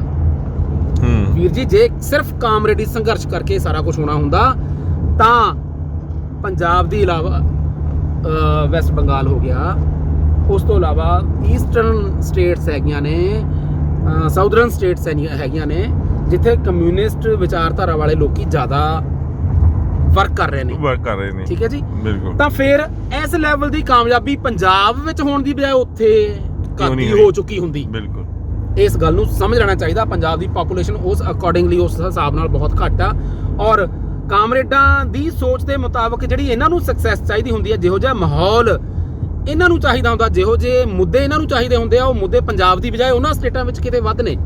ਬਿਲਕੁਲ, ਉੱਥੇ ਇਹੋ ਜਿਹੀ ਕ੍ਰਾਂਤੀ ਕਾਦੀ ਆ ਗਈ ਹੁੰਦੀ। ਇਹਨਾਂ ਨੂੰ ਸਮਝ ਲੈਣਾ ਚਾਹੀਦਾ ਕਿ ਇੱਥੇ ਕ੍ਰਾਂਤੀ ਆਉਣੀ ਆ ਸਿੱਖ ਵਿਚਾਰਧਾਰਾ ਨਾਲ, ਗੁਰੂ ਨਾਨਕ ਦੀ ਵਿਚਾਰਧਾਰਾ ਨਾਲ। ਇਸ ਪੰਜਾਬ ਦੇ ਖਿੱਤੇ 'ਚੋਂ ਕ੍ਰਾਂਤੀ ਆਉਣੀ ਆ। ਉਹ ਕ੍ਰਾਂਤੀ ਦਾ ਨਜ਼ਾਰਾ ਪਿਛਲੇ 4 ਦਿਨਾਂ 'ਚ ਲੋਕਾਂ ਨੇ ਇੱਥੇ ਦੇਖ ਲਿਆ ਹੋਇਆ। ਇਸ ਗੱਲ ਨੂੰ ਅਸੀਂ ਇਹਨਾਂ ਦੇ ਉੱਤੇ ਸ਼ੱਕ ਨਹੀਂ ਕਰਦੇ ਹੈਗੇ, ਇਹਨਾਂ ਦੀ ਇਮਾਨਦਾਰੀ ਤੇ ਸ਼ੱਕ ਨਹੀਂ ਕਰਦੇ, ਪਰ ਇਹ ਸਾਡੀਆਂ ਭਾਵਨਾਵਾਂ ਨੂੰ ਵੀ ਸਮਝਣ। ਜੇ ਅਸੀਂ ਇਹਨਾਂ ਦੇ ਨਾਲ ਮੋਢੇ ਨਾਲ ਮੋਢਾ ਜੋੜ ਕੇ ਚੱਲੇ ਆ ਤਾਂ ਇਹ ਸਾਨੂੰ ਵੀ ਬਣਦੀ ਇੱਜ਼ਤ ਦੇਣ। ਸਾਨੂੰ ਬਣਦੀ ਇੱਜ਼ਤ ਦੇਣ ਦਾ ਮਤਲਬ ਇਹ ਹੈ ਕਿ ਉਹਨਾਂ ਫੈਸਲਿਆਂ ਦੇ ਵਿੱਚ ਸਾਨੂੰ ਵੀ ਇਨਵੋਲਵ ਕਰਨ। ਬਿਲਕੁਲ। ਦੀਪ ਸਿੱਧੂ, ਲੱਖਾ ਸਿਧਾਣਾ, ਭਾਈ ਹਰਪ੍ਰੀਤ ਸਿੰਘ ਮਖੂ ਹੋ ਗਏ, ਨਾਲ ਆਪਣੇ ਪ੍ਰੋਫੈਸਰ ਉਦੋਕੇ ਜੀ ਆਏ ਹੋਏ ਨੇ। ਉਸ ਤੋਂ ਇਲਾਵਾ ਹੋਰ ਵੀ ਕਨਵਰ ਗਰੇਵਾਲ ਸਿੰਗਰ ਆ, ਕਾਫੀ ਜ਼ਿਆਦਾ ਇਹੋ ਜਿਹੇ ਬੁੱਧੀਜੀਵੀ ਜਿਹੜੇ ਸਿਆਣੀ ਗੱਲ ਕਰਦੇ ਨੇ। ਬੱਬੂ ਮਾਨ ਵੀ ਆਇਆ ਜਿਨ੍ਹਾਂ ਦੀ ਫੈਨ ਫੋਲੋਇੰਗ ਆ, ਲੋਕੀ ਨੌਜਵਾਨ ਜਿਹੜੇ ਉਹਨਾਂ ਦੀ ਜਿਨ੍ਹਾਂ ਦੀ ਗੱਲ ਸੁਣਦੇ ਨੇ। ਔਰ ਜਦੋਂ ਤੁਸੀਂ ਉਹਨਾਂ ਨੂੰ ਤੋੜ ਕੇ ਸਿੱਟ ਰਹੇ ਹੋ ਕਿ ਸਟੇਜ ਤੋਂ ਬੋਲਣ ਨਹੀਂ ਦੇਣਾ, ਸਟੇਜ ਤੋਂ ਬੋਲਣ ਨਹੀਂ ਦੇਣਾ, ਹੁਣ ਮੈਂ ਉਸ ਮੌਕੇ ਤੁਸੀਂ ਦੱਸੋ ਨੁਕਸਾਨ ਕਿਹਦਾ ਕਰ ਰਹੇ ਹੋ? ਮਾਰਨ ਮੌਕੇ ਤਾਂ ਉਹ ਸਾਰੇ ਮੂਹਰੇ, ਤੇ ਹੁਣ ਜੋ ਡਿਸੀਜਨ ਦਾ ਮੌਕਾ ਆਇਆ ਤੁਸੀਂ ਕਹਿੰਦੇ ਹੋ ਡਿਸੀਜਨ ਦੇ ਵਿੱਚ ਅਸੀਂ ਡਿਸੀਜਨ ਲਵਾਂਗੇ। ਇਹ ਕਿੱਥੇ ਦੀ ਡੈਮੋਕ੍ਰੇਸੀ ਆ?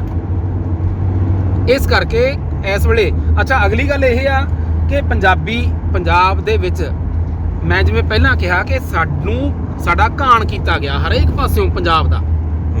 ਉਹ ਘਾਣ ਦੇ ਵਿੱਚ ਆਹ ਜਿਹੜੀ ਗੱਲ ਹੋ ਰਹੀ ਆ ਕਿ ਪੰਜਾਬ ਦੇ ਵਿੱਚ ਹੀ MSP ਸਭ ਤੋਂ ਵੱਧ ਮਿਲਦੀ ਸੀ ਆਲ ਓਵਰ ਇੰਡੀਆ। ਸੈਣੀ ਸਾਹਿਬ 29 ਸਟੇਟਸ ਨੇ। ਬਿਲਕੁਲ, 29 ਸਟੇਟਸ ਨੇ ਤੇ ਪੰਜਾਬ ਦੇ ਮਾਮਲੇ ਵਿੱਚ ਅਸੀਂ ਜਾਣਦੇ ਹਾਂ ਕਿ ਪੰਜਾਬ ਉਹ ਸਟੇਟ ਆ ਜਿਹੜੀ ਕਿ ਅੱਜ 47 ਤੋਂ ਬਾਅਦ ਤਾਂ ਚਲੋ ਡੈਮੋਕ੍ਰੇਸੀ ਆਈ ਆ। ਇਸ ਤੋਂ ਪਹਿਲਾਂ ਅੰਗਰੇਜ਼, ਉਸ ਤੋਂ ਪਹਿਲਾਂ ਮੁਗਲ, ਉਸ ਤੋਂ ਪਹਿਲਾਂ ਜਿਹੜਾ ਸਿੱਧਾ ਹਿੰਦੂ ਰਾਜ ਸੀਗਾ, ਬ੍ਰਾਹਮਣਾਂ ਦਾ ਰਾਜ ਸੀ। ਉਹ ਜਿਹੜਾ ਮਾਹੌਲ ਪਹਿਲੇ ਦਿਨ ਤੋਂ ਚੱਲਿਆ ਰਿਹਾ ਔਰ ਪੰਜਾਬ ਦੇ ਵਿੱਚ ਜਿਹੜੀਆਂ ਕ੍ਰਾਂਤੀਆਂ ਉੱਠੀਆਂ ਨੇ, ਜਿਹਨੂੰ ਸਿੱਖ ਕ੍ਰਾਂਤੀ ਜਿਹਦੇ ਵਿੱਚ ਸਭ ਤੋਂ ਜ਼ਿਆਦਾ ਵੱਡੀ ਸੀ ਔਰ ਜਿਹਨੇ ਸਭ ਤੋਂ ਵੱਧ ਸੱਟ ਮਨੂਵਾਦ, ਵਿਪਰਵਾਦ, ਬ੍ਰਾਹਮਣਵਾਦ ਤੇ ਮਾਰੀ ਆ, ਉਹ ਪੰਜਾਬ ਅੱਖਾਂ 'ਚ ਰੜਕਦਾ ਇਹਨਾਂ ਦੇ। ਬਿਲਕੁਲ, ਵਿਪਰਵਾਦੀ ਤਾਕਤਾਂ ਦੇ ਜਿਹੜੀਆਂ ਅੱਜ ਸੱਤਾ ਵਿੱਚ ਨੇ।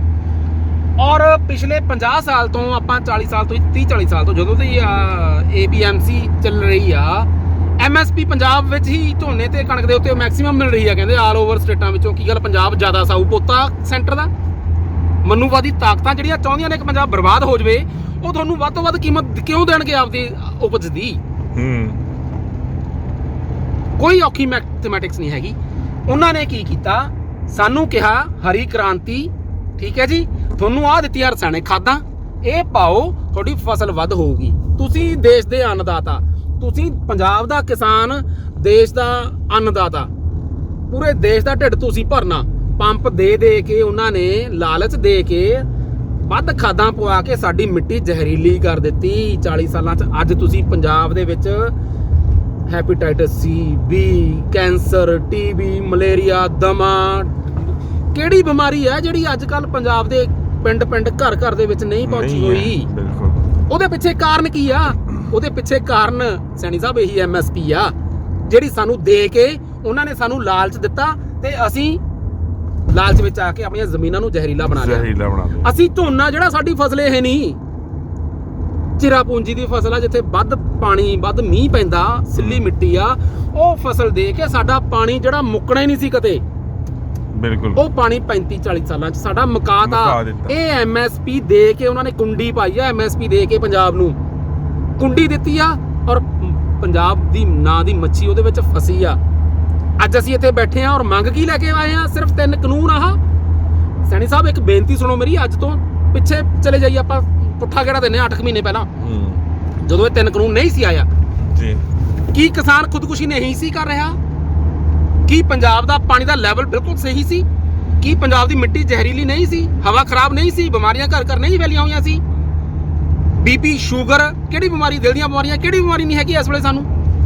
ਕੀ ਸਾਡਾ ਨੌਜਵਾਨ ਪਲਾਇਨ ਨਹੀਂ ਕਰ ਰਿਹਾ ਸੀ, ਪ੍ਰਵਾਸ ਨਹੀਂ ਕਰ ਰਿਹਾ ਸੀ ਵਿਦੇਸ਼ਾਂ ਨੂੰ?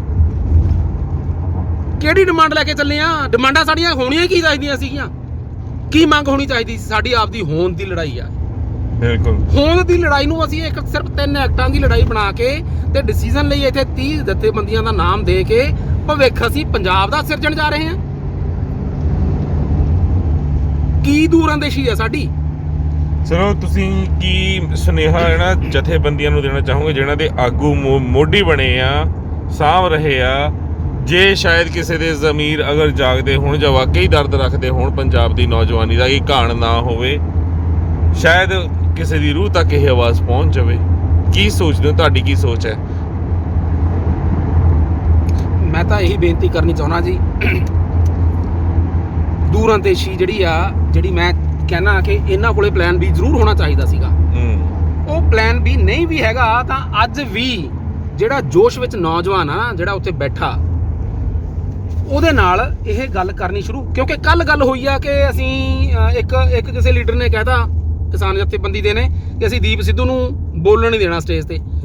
ਅੱਜ ਦੇ ਦਿਨ ਕੱਲੇ ਨੌਜਵਾਨ ਦੇ ਮੂੰਹ ਤੇ ਉਹੀ ਗੱਲ ਸੀ ਜੀ, ਕਿਉਂ ਨਹੀਂ ਬੋਲਣ ਦੇਣਾ ਚਾਹੀਦਾ, ਕਿਉਂ ਨਹੀਂ ਬੋਲਣ ਦੇਣਾ ਚਾਹੀਦਾ। ਮਤਲਬ ਜਦੋਂ ਇੱਕ ਮੂੰਹ ਚੋਂ ਕੋਈ ਗੱਲ ਨਿਕਲਦੀ ਆ, ਸੋਸ਼ਲ ਮੀਡੀਆ ਦਾ ਜ਼ਮਾਨਾ ਵਾ, ਉਹ ਅੱਜ ਦੀ ਡੇਟ 'ਚ ਬਹੁਤ ਇਫੈਕਟ ਪਾ ਰਹੀ ਆ। ਬਿਲਕੁਲ। ਅੱਜ ਵੀ ਜੇ ਤੁਸੀਂ ਡਿਪਲੋਮੇਸੀ ਵਰਤੋਂ ਥੋੜੀ ਜਿਹੀ, ਔਰ ਦੱਸੋ ਉਹਨਾਂ ਨੂੰ ਪੰਜਾਬ ਦਾ ਇਤਿਹਾਸ ਦੱਸੋ, ਔਰ ਜਿਹੜਾ ਆਪਾਂ ਇਹ ਕਰ ਚੁੱਕੇ ਆ ਪਿਛਲੇ 4 ਦਿਨਾਂ 'ਚ, ਇਹ ਇਤਿਹਾਸ ਲਿਖਿਆ ਗਿਆ। ਇਹ ਇਤਿਹਾਸ ਲਿਖਿਆ ਗਿਆ ਕਿ ਪੰਜਾਬ ਤੋਂ ਲਹਿਰ ਉੱਠੀ, ਪੰਜਾਬ ਤੋਂ ਨੌਜਵਾਨ ਉੱਠੇ, ਹੜ ਵਾਂਗੂ ਜਾ ਕੇ ਸਿੱਧੇ ਦਿੱਲੀ ਜਾ ਕੇ ਢੁਕੇ ਨੇ ਬੱਜੇ। ਬਿਲਕੁਲ ਠੀਕ ਹੈ ਜੀ, ਇਹ ਸਾਡੀ ਇੱਕ ਬਹੁਤ ਵੱਡੀ ਪ੍ਰਾਪਤੀ ਆ। ਹੁਣ ਅਗਲੀ ਗੱਲ ਜੋ ਹੋਣਾ ਚਾਹੀਦਾ, ਮੈਂ ਇਹ 3 ਐਕਟਾਂ ਨੂੰ ਇਹ ਰੱਦ ਹੁੰਦੇ ਆ ਨਹੀਂ ਹੁੰਦੇ, ਮੈਂ ਜੋ ਐਜ਼ ਏ ਸਿੱਖ ਜਾਂ ਐਜ਼ ਏ ਜਿਹਨੇ ਮਾੜਾ ਮੋਟਾ ਇਤਿਹਾਸ ਪੜ੍ਹਿਆ ਹੋਵੇ, ਜਦੋਂ ਮੈਂ ਗੱਲ ਕਰਦਾ ਵਾਂ ਤਾਂ ਮੇਰੀ ਸੋਚ ਇਹ ਆ ਕਿ ਇਹਨਾਂ 3 ਐਕਟਾਂ ਨੂੰ ਸਾਈਡ ਤੇ ਰੱਖ ਦੇਣਾ ਚਾਹੀਦਾ। ਅਸੀਂ ਪ੍ਰਾਪਤੀ ਕਰ ਚੁੱਕੇ ਹਾਂ।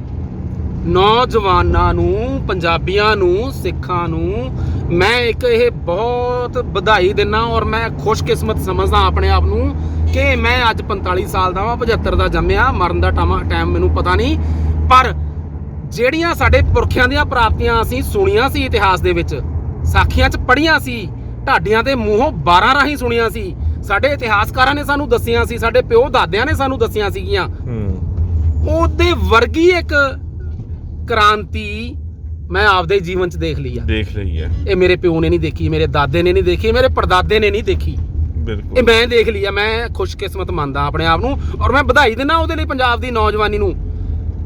ਔਰ ਮੈਂ ਸੁਨੇਹਾ ਦੇਣਾ ਚਾਹੁੰਦਾ ਵਿਪਰਵਾਦੀ ਤਾਕਤਾਂ ਨੂੰ ਵੀ ਆਹ ਸਿੱਖੀ ਦਾ ਕਣ ਹੈ, ਜਿੰਨਾ ਮਰਜ਼ੀ ਜ਼ੋਰ ਲਾ ਲਓ, ਇਹ ਨਹੀਂ ਖਤਮ ਕਰ ਸਕਦੇ, ਇਹ ਨਹੀਂ ਮੁੱਕਣਾ। ਤੁਸੀਂ ਕਹਿ ਦਿਓ 70% ਪੰਜਾਬ ਨਸ਼ੇੜੀ ਹੋ ਗਿਆ, ਤੁਸੀਂ ਕਹਿ ਦਿਓ ਪੰਜਾਬ ਦੇ ਵਿੱਚ ਕੈਂਸਰ ਫੈਲ ਗਿਆ, ਤੁਸੀਂ ਕਹਿ ਦਿਓ ਪਾਣੀ ਜ਼ਹਿਰੀਲਾ ਹੋ ਗਿਆ, ਪਾਣੀ ਥੱਲੇ ਚਲੇ ਗਿਆ, ਮਿੱਟੀ ਜ਼ਹਿਰੀਲੀ ਹੋ ਗਈ, ਜੋ ਮਰਜ਼ੀ ਬੋਲੀ ਚੱਲੋ, ਪਰ ਉਹ ਜਿਹੜਾ ਕਣ ਹੈ ਨਾ ਤੁਹਾਡੇ ਜੀਨਸ ਦੇ ਵਿੱਚ, ਜੋ ਉਹ ਜੋਸ਼ ਹੈ, ਉਹ ਖਤਮ ਨਹੀਂ ਹੋਣਾ। ਮੈਂ ਨੌਜਵਾਨਾਂ ਨੂੰ ਵਧਾਈ ਦੇਣੀ ਚਾਹੁੰਦਾ, ਮੈਂ ਸਮੂਹ 30 ਜਥੇਬੰਦੀਆਂ ਨੂੰ ਵਧਾਈ ਦੇਣੀ ਚਾਹੁੰਦਾ, ਮੈਂ ਦੀਪ ਸਿੱਧੂ ਹੁਣਾਂ ਨੂੰ, ਉਦੋਂ ਕੇ ਸਾਹਿਬ ਨੂੰ, ਲੱਖਾ ਸਿਧਾਣਾ ਉਹਨਾਂ ਨੂੰ, ਭਾਈ ਹਰਪ੍ਰੀਤ ਸਿੰਘ ਮੱਖੂ ਉਹਨਾਂ ਨੂੰ, ਇਸ ਤੋਂ ਇਲਾਵਾ ਵੀ ਬਹੁਤ ਸਾਰੇ ਨਾਮ ਜਿਨ੍ਹਾਂ ਨੇ ਇਹਨਾਂ ਤੋਂ ਵੀ ਵੱਧ ਮਿਹਨਤ ਕੀਤੀ ਹੋਈ ਆ, ਅਨਸੀਨ ਲੋਕ ਜਿਨ੍ਹਾਂ ਨੇ ਮਾਊਥ ਟੂ ਮਾਊਥ ਇਹ ਗੱਲ ਪਹੁੰਚਾ ਕੇ ਜੋਸ਼ ਨੂੰ ਇਸ ਲੈਵਲ ਤੇ ਲਿਆਂਦਾ, ਇਸ ਮੂਵਮੈਂਟ ਨੂੰ ਇਸ ਲੈਵਲ ਤੇ ਲਿਆਂਦਾ। ਮੈਂ ਉਹਨਾਂ ਸਾਰਿਆਂ ਨੂੰ ਵਧਾਈ ਦਿੰਦਾ।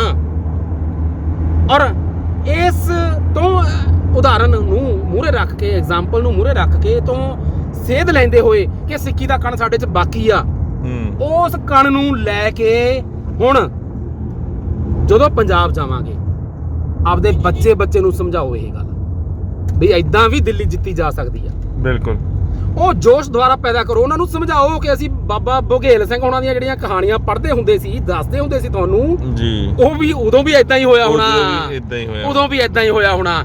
ਆਪਣੀ ਪ੍ਰਾਪਤੀ ਇਹਨੂੰ ਮੰਨੋ, 3 ਐਕਟਾਂ ਨੂੰ ਸਾਈਡ ਤੇ ਰੱਖ ਦਿਓ, ਫੈਸਲਾ ਹੋ ਜਾਊਗਾ, ਕੱਲ ਨੂੰ ਨਹੀਂ ਹੋਊ, ਪਰਸੋਂ ਨੂੰ ਹੋ ਜੂ, ਚੌਥ ਨੂੰ ਹੋ ਜੂ, ਪਰ ਮੂਵਮੈਂਟ ਨੂੰ ਹੁਣ ਬਣਾਓ। ਹੁਣ ਗੁਰੂ ਆਸ਼ੇ ਵਾਲੀ ਮੂਵਮੈਂਟ ਤਿਆਰ ਕਰੋ। ਲੱਖੇ ਸਿਧਾਣੇ, ਦੀਪ ਸਿੱਧੂ, ਹਰਪ੍ਰੀਤ ਸਿੰਘ ਮੱਖੂ, ਉਦੁਕੇ ਸਾਹਿਬ, ਬਾਕੀ ਸਾਰੇ, ਭਾਈ ਰਣਧੀਰ ਸਿੰਘ, ਭਾਈ ਮਨਧੀਰ ਸਿੰਘ ਜੀ, ਸਿੱਖ ਸਿਆਸਤ ਵਾਲੇ, ਇੱਕ ਬੁੱਧੀਜੀਵੀ ਵਰਗ ਦੀ ਟੀਮ ਬਣਾਓ। ਟੀਮ ਬਣਾਉਣ ਤੋਂ ਬਾਅਦ ਪੰਜਾਬ ਦੇ ਕਿੰਨੇ 12-13 ਹਜ਼ਾਰ ਪਿੰਡ ਨੇ ਜੀ, ਔਰ ਘਰ ਪਿੰਡ ਦੇ ਵਿੱਚ ਕਈ ਗੁਰੂ ਘਰ ਨੇ। ਗੱਲ ਸਿੱਖੀ ਦੀ ਕਰਨੀ ਆ, ਸਿੱਖ ਫਲਸਫੇ ਦੀ ਕਰਨੀ ਆ। ਤੁਹਾਡੇ ਕੋਲ ਤਾਂ ਸੈਂਟਰ ਕਾਇਮ ਨੇ। ਗੱਲ ਇੱਕ ਥਾਂ ਤੋਂ ਸ਼ੁਰੂ ਤਾਂ ਕਰੋ, 13,500 ਪਿੰਡਾਂ 'ਚ ਜਾ ਕੇ ਬੋਲਣੀ ਆ, ਦਿਨਾਂ 'ਚ ਮੂਵਮੈਂਟ ਖੜੀ ਹੋਣੀ ਆ। ਸਿਰਫ ਸਿੱਖੀ ਦਾ ਪ੍ਰਚਾਰ, ਸਿੱਖੀ ਦੀ ਅਸਲ ਆਤਮਾ ਨੂੰ ਮੂਹਰੇ ਰੱਖ ਕੇ, ਅਸਲ ਸਿਧਾਂਤ ਨੂੰ ਮੂਹਰੇ ਰੱਖ ਕੇ ਤੁਸੀਂ ਕਰਨਾ ਸ਼ੁਰੂ ਕਰ ਦਿਓ। ਔਰ ਟੀਚਾ 3 ਆਰਡੀਨੈਂਸ ਨੂੰ ਸਾਈਡ ਤੇ ਰੱਖ ਦਿਓ। ਇਹ ਵਾਪਸ ਹੁੰਦੇ ਆ ਜਾਂ ਇਹਨਾਂ 'ਚ ਸੋਧ ਹੁੰਦੀ ਆ ਜਾਂ ਇਹ ਸਾਨੂੰ MSP ਮਿਲ ਜਾਂਦਾ। MSP ਦੇ ਉੱਤੇ ਇਹਦਾ ਨੁਕਸਾਨ ਕੀ ਹੈ, MSP ਮਿਲੇ ਦਾ, ਉਹ ਮੈਂ ਤੁਹਾਨੂੰ ਹੁਣੇ ਦੱਸ ਕੇ ਹਟਿਆ। ਮੈਨੂੰ ਲੱਗਦਾ ਇਦੋਂ ਸਪਸ਼ਟ ਸ਼ਬਦਾਂ ਵਿੱਚ ਮੈਂ ਨਹੀਂ ਦੱਸ ਸਕਦਾ। ਆ ਬਿਮਾਰੀਆਂ ਸਾਡੀਆਂ ਸਾਰੀਆਂ MSP ਦੀ ਦੇਣ ਨੇ। ਜੇ MSP ਸਾਨੂੰ ਨਾ ਮਿਲੀ ਹੁੰਦੀ, ਸ਼ਾਇਦ ਅਸੀਂ ਝੋਨਾ ਇੰਨਾ ਨਾ ਬੀਜਦੇ, ਇੰਨਾ ਫਸਲਾਂ ਨੂੰ ਅਸੀਂ ਕੈਮੀਕਲ ਖਾਦਾਂ ਨਾ ਪਾਉਂਦੇ, ਤੇ ਸ਼ਾਇਦ ਸਾਡੀ ਆ ਨਸ਼ਿਆਂ ਵਿੱਚ ਜਿਹੜਾ ਅਸੀਂ ਗਲਤਾਨ ਹੋਏ ਆ, ਜਦੋਂ 4 ਪੈਸੇ ਵੱਧ ਆਏ ਨੇ, ਉਦੋਂ ਹੀ ਅਸੀਂ ਐਸ਼ਪ੍ਰਸਤੀ ਵੱਲ ਨੂੰ ਤੁਰੇ ਆ। ਇਹ ਸਾਰੇ ਨੁਕਸਾਨਾਂ ਦਾ ਕਾਰਨ ਉਹੀ MSP ਆ ਜੋ ਮੈਨੂੰ ਮਹਿਸੂਸ ਹੋ ਰਿਹਾ। ਮੁਆਫੀ ਚਾਹੁੰਦਾ ਜੇ ਕਿਸੇ ਦੀ ਭਾਵਨਾਵਾਂ ਨੂੰ ਠੇਸ ਪਹੁੰਚੇ, ਕਿਉਂਕਿ ਕਈਆਂ ਨੂੰ ਲੱਗਦਾ ਕਿ ਸਾਡੀ ਤਰੱਕੀ ਆ, ਨਹੀਂ ਪਰ ਝੁੱਗਾ ਚੌੜ ਕਰਕੇ ਘਰ ਨੂੰ ਅੱਗ ਲਾ ਕੇ ਤਰੱਕੀ ਕੀਤੀ ਦਾ ਕੋਈ ਫਾਇਦਾ ਗੱਲ ਉਹੀ ਹੈ। ਸਰਕਾਰਾਂ ਨੇ MSP ਦੇਣੀ ਹੀ ਹੈ ਤਾਂ ਉਹ ਸਾਡੀਆਂ ਰਵਾਇਤੀ ਫਸਲਾਂ ਉੱਤੇ ਦੇਣੀ ਸ਼ੁਰੂ ਕਰ ਦੇਵੇ। ਕਿਉਂ ਨਹੀਂ ਦਿੰਦੇ? ਔਰ ਰਵਾਇਤੀ ਫਸਲਾਂ ਤੇ MSP ਦੀ ਲੋੜ ਨਹੀਂ ਜੀ। ਸੈਣੀ ਸਾਹਿਬ, PAU ਐਗਰੀਕਲਚਰ ਸਪੈਸ਼ਲਿਸਟ ਸਾਡੇ ਦੱਸ ਚੁੱਕੇ ਨੇ, ਰਵਾਇਤੀ ਖੇਤੀ ਕਰੋ ਤੁਸੀਂ, ਕਈ ਗੁਣਾ ਵੱਧ ਵਿਕਦੀ ਆ ਜੀ, ਕਈ ਗੁਣਾ ਵੱਧ ਰੇਟ ਤੇ ਵਿਕਦੀ ਆ ਉਹ। ਬਿਲਕੁਲ। ਅਨੰਦਪੁਰ ਸਾਹਿਬ ਦਾ ਮਤਾ ਆਪਾਂ ਸਵੇਰੇ ਵੀ ਗੱਲ ਕਰ ਰਹੇ ਸੀਗੇ। ਅਨੰਦਪੁਰ ਸਾਹਿਬ ਦੇ ਮਤੇ ਦੀਆਂ ਮਦਾਂ ਦਾ ਪੜ੍ਹੋ, ਉਹਦੇ ਵਿੱਚ ਲਿਖਿਆ ਕੀ ਹੋਇਆ। ਉਹ ਕਹਿੰਦੇ ਆ ਕਿ ਤੁਸੀਂ ਫੈਡਰਲ ਸਿਸਟਮ ਲੈ ਕੇ ਆਓ। ਫੈਡਰਲ ਸਿਸਟਮ ਦੇ ਵਿੱਚ ਜਿਹੜਾ ਡਿਫੈਂਸ, ਬੈਂਕਿੰਗ ਸਿਸਟਮ ਤੁਹਾਡਾ ਪੋਸਟ ਦਾ ਤੇ ਤੁਹਾਡਾ ਡਾਕ ਦਾ ਸਿਸਟਮ, ਇਹ 4 ਡਿਪਾਰਟਮੈਂਟ ਤੁਹਾਡੇ ਕੋਲੇ ਰਹਿਣੇ ਚਾਹੀਦੇ ਨੇ ਸੈਂਟਰ ਦੇ ਕੋਲ। ਬਿਲਕੁਲ। ਬਾਕੀ ਪਾਵਰਾਂ ਤੁਸੀਂ ਸਟੇਟਾਂ ਨੂੰ ਦਿਓ। ਅਮਰੀਕਾ 'ਚ ਹੋ ਸਕਦਾ, ਅਮਰੀਕਾ ਨੰਬਰ 1 ਬਣ ਸਕਦਾ ਇਸ ਸਿਸਟਮ ਨੂੰ ਅਪਣਾ ਕੇ। ਉਹ ਫੈਡਰਲ ਸਿਸਟਮ ਦੀ ਗੱਲ ਅਨੰਦਪੁਰ ਸਾਹਿਬ ਦੇ ਮਤੇ 'ਚ ਕੀਤੀ ਗਈ ਸੀ। ਜਿਹੜੀ ਡੈਮੋਕ੍ਰੇਸੀ ਦੀ ਗੱਲ ਉੱਤੇ ਫੈਡਰਲ ਸਿਸਟਮ ਦੀ ਗੱਲ ਨੂੰ ਅਨੰਦਪੁਰ ਸਾਹਿਬ ਦਾ ਮਤਾ ਦਾ ਨਾਮ ਦੇ ਕੇ ਲੋਕਾਂ ਵਿੱਚ ਪ੍ਰਚਾਰ ਕੇ ਅਸੀਂ ਤੁਰੇ ਸੀ। ਪੰਜਾਬ ਤੁਰਿਆ ਸੀ, ਪੰਜਾਬੀਅਤ, ਪੰਜਾਬੀ ਸੂਬੇ ਦੇ ਲਈ ਤੁਰਿਆ ਸੀ। ਉਹਨੂੰ ਇੱਕ ਖਾਲਿਸਤਾਨ ਦਾ ਨਾਮ ਦੇ ਕੇ, ਖਾਲਿਸਤਾਨ ਲਹਿਰ ਜਾਂ ਖਾਲਿਸਤਾਨ ਮੂਵਮੈਂਟ ਦਾ ਨਾਮ ਦੇ ਕੇ, ਤੇ 84 ਦੇ ਵਿੱਚ ਕੀ ਕੁਝ ਹੋਇਆ, ਕਿੰਨਾ ਘਾਣ ਹੋਇਆ ਪੰਜਾਬ ਦੀ ਨੌਜਵਾਨੀ ਦਾ, ਅਸੀਂ ਸਾਰਾ ਦੇਖ ਲਿਆ ਹੋਇਆ। ਇਹ ਸਾਰਾ ਏਜੰਸੀਆਂ ਨੇ ਸਿਰਫ ਉਸ ਗੱਲ ਨੂੰ ਤਾਰ ਪੀੜੋ ਕਰਨ ਦੇ ਲਈ ਕੀਤਾ ਸੀ ਤਾਂ ਕਿ ਅਨੰਦਪੁਰ ਸਾਹਿਬ ਦੇ ਮਤੇ ਦੀ ਮੂਲ ਭਾਵਨਾ ਨਾ ਲੋਕਾਂ ਤੱਕ ਪਹੁੰਚ ਜਾਵੇ। ਬਿਲਕੁਲ। ਅੱਜ ਮੈਂ ਫੇਰ ਬੇਨਤੀ ਕਰਦਾ, ਅੱਜ ਸਾਡੀਆਂ 3 ਐਕਟਾਂ ਵਾਲੀਆਂ ਮੰਗਾਂ ਛੱਡ ਕੇ ਅਨੰਦਪੁਰ ਸਾਹਿਬ ਦੇ ਮਤੇ ਵਾਲੀ ਮੰਗ ਅੱਜ ਵੀ ਫਲੋਟ ਕਰ ਦਿਓ ਤੁਸੀਂ। ਬਿਲਕੁਲ। ਲੀਡਰ ਇਹੋ ਜਿਹੇ ਬੈਠੇ ਨੇ, ਦੀਪ ਸਿੱਧੂ ਵਰਗੇ, ਭਾਈ ਹਰਪ੍ਰੀਤ ਸਿੰਘ ਮੱਖੂ ਦੀ ਗੱਲ ਦੀ ਇੱਕ ਲਾਈਵ ਵੀਡੀਓ ਨੂੰ ਹੀ ਲੱਖਾਂ ਲੋਕੀ ਦੇਖ ਚੁੱਕੇ ਨੇ। ਪਾ ਦਿਓ ਅੱਜ ਇਹੋ ਜਿਹੀ ਵੀਡੀਓ ਕਿ ਅਨੰਦਪੁਰ ਸਾਹਿਬ ਦਾ ਮਤਾ ਇੱਥੋਂ ਡਿਕਲੇਅਰ ਕਰ ਦਿਓ ਕਿ ਸਾਡੀ ਮੰਗ ਆ ਅਨੰਦਪੁਰ ਸਾਹਿਬ ਦਾ ਮਤਾ। ਜੋ ਵੀ ਇਹ ਵੀਡੀਓ ਇਸ ਵੇਲੇ ਦੇਖ ਰਹੇ ਨੇ, ਉਹ ਆਪਣੇ ਚਾਹੇ ਬੋਲਣਾ ਆਂਦਾ ਹੈ ਨਹੀਂ ਆਂਦਾ, ਆਪਣੇ ਫੇਸਬੁੱਕ ਪੇਜ ਦੇ ਉੱਤੇ, ਸੋਸ਼ਲ ਮੀਡੀਆ ਹੈਂਡਲ ਦੇ ਉੱਤੇ ਛੋਟੀ ਵੀਡੀਓ ਬਣਾ ਕੇ ਪਾਓ ਇਸ ਸਮਰਥਨ ਦੇ ਵਿੱਚ ਕਿ ਹੁਣ ਕਿਸਾਨ ਜਥੇਬੰਦੀਆਂ ਅਨੰਦਪੁਰ ਸਾਹਿਬ ਦੇ ਮਤੇ ਉੱਤੇ ਆਣ। ਬਿਲਕੁਲ ਸਹੀ ਗੱਲ ਆ ਜੀ। ਇਹ ਕਰਨ ਵਾਲਾ ਕੰਮ ਆ, ਕਿਉਂਕਿ ਬਹੁਤ ਛੋਟਾ ਟੀਚਾ, ਬਹੁਤ ਵੱਡੀ ਮੂਵਮੈਂਟ ਅਸੀਂ ਬਣਾ ਚੁੱਕੇ ਹਾਂ। ਔਰ ਮੂਵਮੈਂਟ ਉਸ ਅਕਾਲ ਪੁਰਖ ਦੀ ਮਿਹਰ ਨਾਲ ਬਣੀ ਹੈ। ਇਸ ਵੇਲੇ ਇਹ ਕੁਝ ਰੱਬੀ ਕੰਮ ਹੋਇਆ ਇਸ ਮਾਮਲੇ ਦੇ ਵਿੱਚ। ਇਹ ਮੈਨ ਮੇਡ ਨਹੀਂ ਹੈ। ਇਹ ਮੂਵਮੈਂਟ ਸਾਡੇ ਲਾਮਬੰਦੀ ਨਾਲ ਨਹੀਂ ਹੋਈ। ਇਹਦੇ ਪਿੱਛੇ ਇੱਕ ਰੂਹਾਨੀ ਤਾਕਤ ਕੋਈ ਕੰਮ ਕਰ ਰਹੀ ਆ। ਉਸ ਤਾਕਤ ਦਾ ਖਾਸ ਬੈਨੀਫਿਟ ਲੈਣਾ ਤਾਂ ਹੁਣ ਆਪਦੇ ਉਹਨਾਂ ਮਸਲਿਆਂ, ਕਿਉਂਕਿ ਪਲੇਟਫਾਰਮ ਦਿੱਤਾ ਉਸ ਤਾਕਤ ਨੇ, ਉਸ ਅਕਾਲ ਪੁਰਖ ਨੇ ਤੁਹਾਨੂੰ ਪਲੇਟਫਾਰਮ ਦੇ ਦਿੱਤਾ ਹੋਇਆ। ਇਸ ਪਲੇਟਫਾਰਮ ਤੋਂ ਡਿਮਾਂਡ ਉਹ ਰੱਖੋ ਜਿਹਦੇ ਨਾਲ ਪੰਜਾਬੀ ਪੰਜਾਬੀਅਤ ਤੇ ਸਾਡੀਆਂ ਨਸਲਾਂ, ਸਾਡੀ ਸਿੱਖੀ, ਸਾਡਾ ਆਉਣ ਵਾਲਾ ਸਮਾਂ, ਭਵਿੱਖ ਸਾਡਾ ਸੁਰੱਖਿਅਤ ਹੋ ਸਕੇ, ਨਾ ਕਿ ਉਹ ਹੋਰ ਢਹਿੰਦੀ ਕਲਾ ਵੱਲ। ਬਹੁਤ ਬਹੁਤ ਧੰਨਵਾਦ ਜੀ ਗੱਲ ਕਰਨ ਵਾਸਤੇ। ਸੋ ਮੈਂ ਅੰਤ ਦੇ ਵਿੱਚ ਇੰਨੀਆਂ ਕੀ ਬੇਨਤੀਆਂ ਕਰਾਂਗਾ ਸਾਰੀਆਂ ਸੰਗਤਾਂ ਨੂੰ, ਉਹਨਾਂ ਨੌਜਵਾਨਾਂ ਨੂੰ ਜਿਹੜੇ ਕਿ ਬਾਰਡਰਾਂ ਉੱਤੇ ਮੋਰਚੇ ਦੇ ਵਿੱਚ ਬੈਠੇ ਨੇ, ਸ਼ਾਮਿਲ ਹੋਏ ਨੇ, ਕਿ ਅਸੀਂ ਜਦੋਂ ਵੀ ਅਨੰਦਪੁਰ ਸਾਹਿਬ ਦੇ ਮਤੇ ਦੀ ਗੱਲ ਕਰਦੇ ਹਾਂ, ਅੱਜ ਵੀ ਬਹੁਤ ਸਾਰੇ ਨੌਜਵਾਨਾਂ ਨਾਲ ਗੱਲ ਕੀਤੀ, ਕਈਆਂ ਨੂੰ ਗੁੱਸਾ ਵੀ ਚੜਿਆ ਕਿ ਕਿਉਂ ਦੀਪ ਸਿੱਧੂ ਦੀ ਗੱਲ ਕਰਦੇ ਹੋ ਤੁਸੀਂ, ਕਿਉਂ ਸੰਤਾਂ ਦੀ ਗੱਲ ਕਰਦੇ ਹੋ, ਕਿਉਂ ਅਨੰਦਪੁਰ ਸਾਹਿਬ ਦੇ ਮਤੇ ਦੀ ਗੱਲ ਕਰਦੇ ਹੋ। ਅਸੀਂ ਤਾਂ 3 ਆਪਣੇ ਆਰਡੀਨੈਂਸ ਨੂੰ ਲੈ ਕੇ ਆਏ ਹਾਂ ਤੇ ਬਹੁਤ ਚੰਗੀ ਤਰ੍ਹਾਂ ਵਕੀਲ ਸਾਹਿਬ ਨੇ ਇਹ ਚੀਜ਼ ਤੁਹਾਨੂੰ ਸਮਝਾ ਦਿੱਤੀ ਹੈ ਕਿ ਸਾਡੀਆਂ ਬੇੜੀਆਂ 'ਚ ਪੱਟੇ MSP ਦੇ ਨਾਮ ਦੇ ਉੱਤੇ ਕਿੱਦਾਂ ਕੇਂਦਰ ਨੇ ਪਾਏ ਨੇ ਤੇ ਸਾਨੂੰ ਉਹਨਾਂ ਦੇ ਬੰਨ੍ਹ ਕੇ ਬਿਠਾ ਦਿੱਤਾ। ਤੇ ਅਗਰ ਅੱਜ ਵੀ ਅਸੀਂ ਉਹਨਾਂ ਚੀਜ਼ਾਂ ਤੱਕ ਹੀ ਸੀਮਿਤ ਰਹਿ ਗਏ ਤਾਂ ਅਸੀਂ ਆਉਣ ਵਾਲੀਆਂ ਪੀੜ੍ਹੀਆਂ ਪਨੀਰੀਆਂ ਨਰਕ 'ਚ ਆਪਣੀਆਂ ਧੱਕ ਦਾਂਗੇ ਤੇ ਪੰਜਾਬ ਦਾ ਅੱਜ ਦਾ ਯੂਥ ਉਹਨੂੰ 50 ਸਾਲ ਪਿੱਛੇ ਸੁੱਟ ਦਾਂਗੇ। ਇਹਨਾਂ ਚੀਜ਼ਾਂ ਨੂੰ ਸੋਚ ਕੇ ਚੱਲਣਾ। ਤੇ ਜੋ ਮੈਂ ਬੇਨਤੀ ਪਹਿਲਾਂ ਕੀਤੀ ਸੀ ਕਿ ਤੁਸੀਂ ਆਪਣੀ ਆਵਾਜ਼ ਬੁਲੰਦ ਕਰੋ ਸੋਸ਼ਲ ਮੀਡੀਆ ਹੈਂਡਲਸ ਦੇ ਉੱਤੇ, ਫੇਸਬੁੱਕ ਉੱਤੇ, YouTube ਦੇ ਉੱਤੇ, ਇੰਸਟਾਗ੍ਰਾਮ ਉੱਤੇ, ਜਿੱਥੇ ਵੀ ਤੁਸੀਂ ਜੋ ਵੀ ਹੈਂਡਲ ਯੂਜ਼ ਕਰਦੇ ਹੋ ਉਸ ਦੇ ਉੱਤੇ ਛੋਟੀਆਂ 2-2 ਮਿੰਟ ਦੀਆਂ 4-4 ਮਿੰਟ ਦੀਆਂ ਵੀਡੀਓ ਕਲਿੱਪਸ ਬਣਾ ਕੇ, ਮਿੰਟ ਦੀਆਂ ਵੀਡੀਓ ਕਲਿੱਪਸ ਬਣਾ ਕੇ ਵਾਇਰਲ ਕਰਨੀਆਂ ਸ਼ੁਰੂ ਕਰੋ। ਘਰ ਦੇ ਵਿੱਚ ਬੈਠੇ ਵਾਇਰਲ ਕਰਨੀਆਂ ਸ਼ੁਰੂ ਕਰੋ ਕਿ ਤੁਸੀਂ ਅਨੰਦਪੁਰ ਸਾਹਿਬ ਦੇ ਮਤੇ ਨੂੰ ਸਪੋਰਟ ਕਰਦੇ ਹੋ ਤੇ ਕਿਸਾਨ ਜਥੇਬੰਦੀਆਂ ਨੂੰ ਚਾਹੀਦਾ ਹੈ ਕਿ 3 ਆਰਡੀਨੈਂਸ ਇੱਕ ਪਾਸੇ ਰੱਖ ਕੇ ਅਨੰਦਪੁਰ ਸਾਹਿਬ ਦੇ ਮਤੇ ਦੀਆਂ ਮੰਗਾਂ ਹੁਣ ਦਿੱਲੀ ਦੀ ਹਿੱਕ ਉੱਤੇ ਰੱਖਣ ਤੇ ਮਨਵਾਉਣ। ਤੇ ਦੂਸਰੀ ਗੱਲ ਮੈਂ ਬਾਰ-ਬਾਰ ਕਹੀ ਸੀ ਕਿ ਜਿੱਦਾਂ ਪੰਜਾਬ ਦੀ ਨੌਜਵਾਨੀ ਕਹਿੰਦੇ ਆ ਕਿ ਹੁਣ ਹਰਿਆਣਾ ਸਾਡੀ ਮੋਢੇ ਨਾਲ ਮੋਢਾ ਲਾ ਕੇ ਚੱਲ ਰਿਹਾ ਹੈ, ਉਸ ਨੂੰ ਪਾਣੀ ਦਿੰਦਿਆਂ ਵੀ ਸਾਨੂੰ ਕੋਈ ਹਰਜ ਨਹੀਂ ਹੈ। ਸਾਨੂੰ ਪਰ ਪਹਿਲਾਂ 1966 ਤੋਂ ਪਹਿਲਾਂ ਵਰਗਾ ਪੰਜਾਬੀ ਸੂਬਾ ਚਾਹੀਦਾ ਆ। ਤੇ ਨੌਹਾਂ ਨਾਲੋਂ ਮਾਸ ਤਾਂ ਕਦੇ ਅਲੱਗ ਹੋਇਆ ਹੀ ਨਹੀਂ ਸੀ, ਉਹਦਾ ਸਿਆਸਤਦਾਨਾਂ ਨੇ ਕੀਤਾ।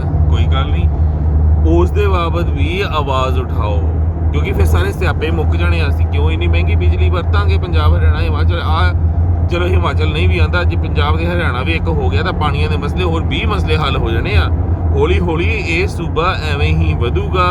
ਉਸ ਤੋਂ ਬਾਅਦ ਅਸੀਂ ਆਪਣੀ ਨਵੀਂ ਜਵਾਨੀ ਨੂੰ, ਨੌਜਵਾਨੀ ਨੂੰ, ਜਿਹੜੇ ਲੱਖਾ ਸਿਧਾਣਾ ਵਰਗੇ ਜਾਂ ਦੀਪ ਵਰਗੇ ਹੈਗੇ ਨੇ ਜਾਂ ਹੋਰ ਬੁੱਧੀਜੀਵੀ ਸਾਡੇ ਹੈਗੇ ਨੇ, ਉਦੂਕੇ ਸਾਹਿਬ ਵਰਗੇ, ਉਹਨਾਂ ਨੂੰ ਅੱਗੇ ਕਰੀਏ, ਉਹਨਾਂ ਨੂੰ ਬਾਗਡੋਰ ਸਾਂਭਣ ਵਾਸਤੇ ਤਿਆਰ ਕਰਵਾਈਏ, ਉਹਨਾਂ ਦਾ ਮਨੋਬਲ ਨਾ ਘੇਰੀਏ, ਨਾ ਤੋੜੀਏ। ਕਿਸਾਨ ਜਥੇਬੰਦੀਆਂ ਨੂੰ ਹੱਥ ਬੰਨ੍ਹ ਕੇ ਬੇਨਤੀ ਹੈ, ਤੁਸੀਂ ਬਹੁਤ ਸਾਲ ਸੰਘਰਸ਼ ਕੀਤਾ, ਬਹੁਤ ਸੀਨੀਅਰ ਹੋ, ਤੁਹਾਡੀਆਂ ਬਹੁਤ ਪ੍ਰਾਪਤੀਆਂ ਹੋਣਗੀਆਂ, ਅਸੀਂ ਦਿਲੋਂ ਉਸ ਦੀ ਇੱਜ਼ਤ ਕਰਦੇ ਹਾਂ, ਪਰ ਅਸੀਂ ਹਮੇਸ਼ਾ ਮਾਤ ਖਾਧੀ ਹੈ ਕੇਂਦਰ ਦੀ ਸੋਚ ਅੱਗੇ।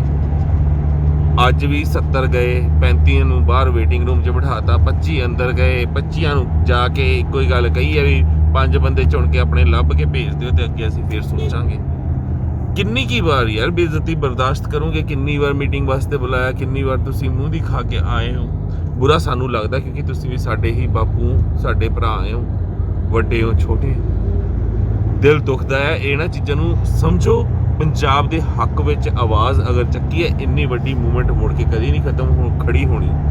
ਤੇ ਅਗਰ ਇਸ ਮੂਵਮੈਂਟ ਨੂੰ ਢਾਲ ਲੱਗਦੀ ਹੈ ਬਿਨਾਂ ਕਿਸੇ ਪ੍ਰਾਪਤੀ ਤੋਂ, ਇਹ ਨੌਜਵਾਨੀ ਵਾਪਸ ਆਉਂਦੀ ਹੈ, ਇਹ ਸੋਚ ਲਿਓ ਨੌਜਵਾਨੀ ਨੇ ਕਦੇ ਕਿਸੇ ਵੀ ਮੂਵਮੈਂਟ ਵਾਸਤੇ ਦੁਆਰ ਤੋਂ ਮੂੰਹ ਨਹੀਂ ਕਰਨਾ ਦਿੱਲੀ ਵੱਲ ਜਾਂ ਤੁਹਾਡੇ ਕਿਸੇ ਵੀ ਆਗੂ ਵੱਲ। ਉਹਨਾਂ ਨੇ ਕਹਿਣਾ ਜਦ ਪੂਰਾ ਪੰਜਾਬ, ਹਰਿਆਣਾ, ਰਾਜਸਥਾਨ, UP, MP, ਕਰਨਾਟਕਾ, ਕੇਰਲਾ ਤੱਕ ਤੋਂ ਬੰਦੇ ਆਉਣ ਨੂੰ ਤਿਆਰ ਸੀ, ਬਿਹਾਰ ਤੱਕ ਆ ਕੇ ਪਹੁੰਚ ਗਿਆ ਸੀ, ਆਪਾਂ ਉਦੋਂ ਨਹੀਂ ਕੁਛ ਕਰ ਸਕੇ। ਹੁਣ ਕੀ ਕਰਾਂਗੇ?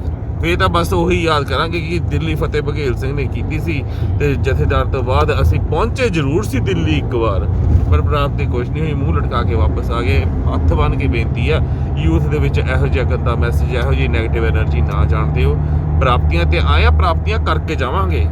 ਦਿੱਲੀ ਦੀ ਹਿੱਕ ਤੇ ਨੇਜਾ ਗੱਡ ਕੇ ਆਪਣੇ ਅਧਿਕਾਰ ਲੈ ਕੇ ਜਾਵਾਂਗੇ, ਮੰਗਾਂ ਮਨਾ ਕੇ ਜਾਵਾਂਗੇ, ਪਰ ਆਪਣਾ ਜ਼ਮੀਰ ਨਾ ਵੇਚਿਓ, ਆਪਣੀ ਰੂਹ ਦੀ ਸੁਣਿਓ, ਉਸ ਵਾਹਿਗੁਰੂ ਦੀ ਸੁਣਿਓ, ਉਹਦੀ ਰਜ਼ਾ ਵਿੱਚ ਰਹਿਓ।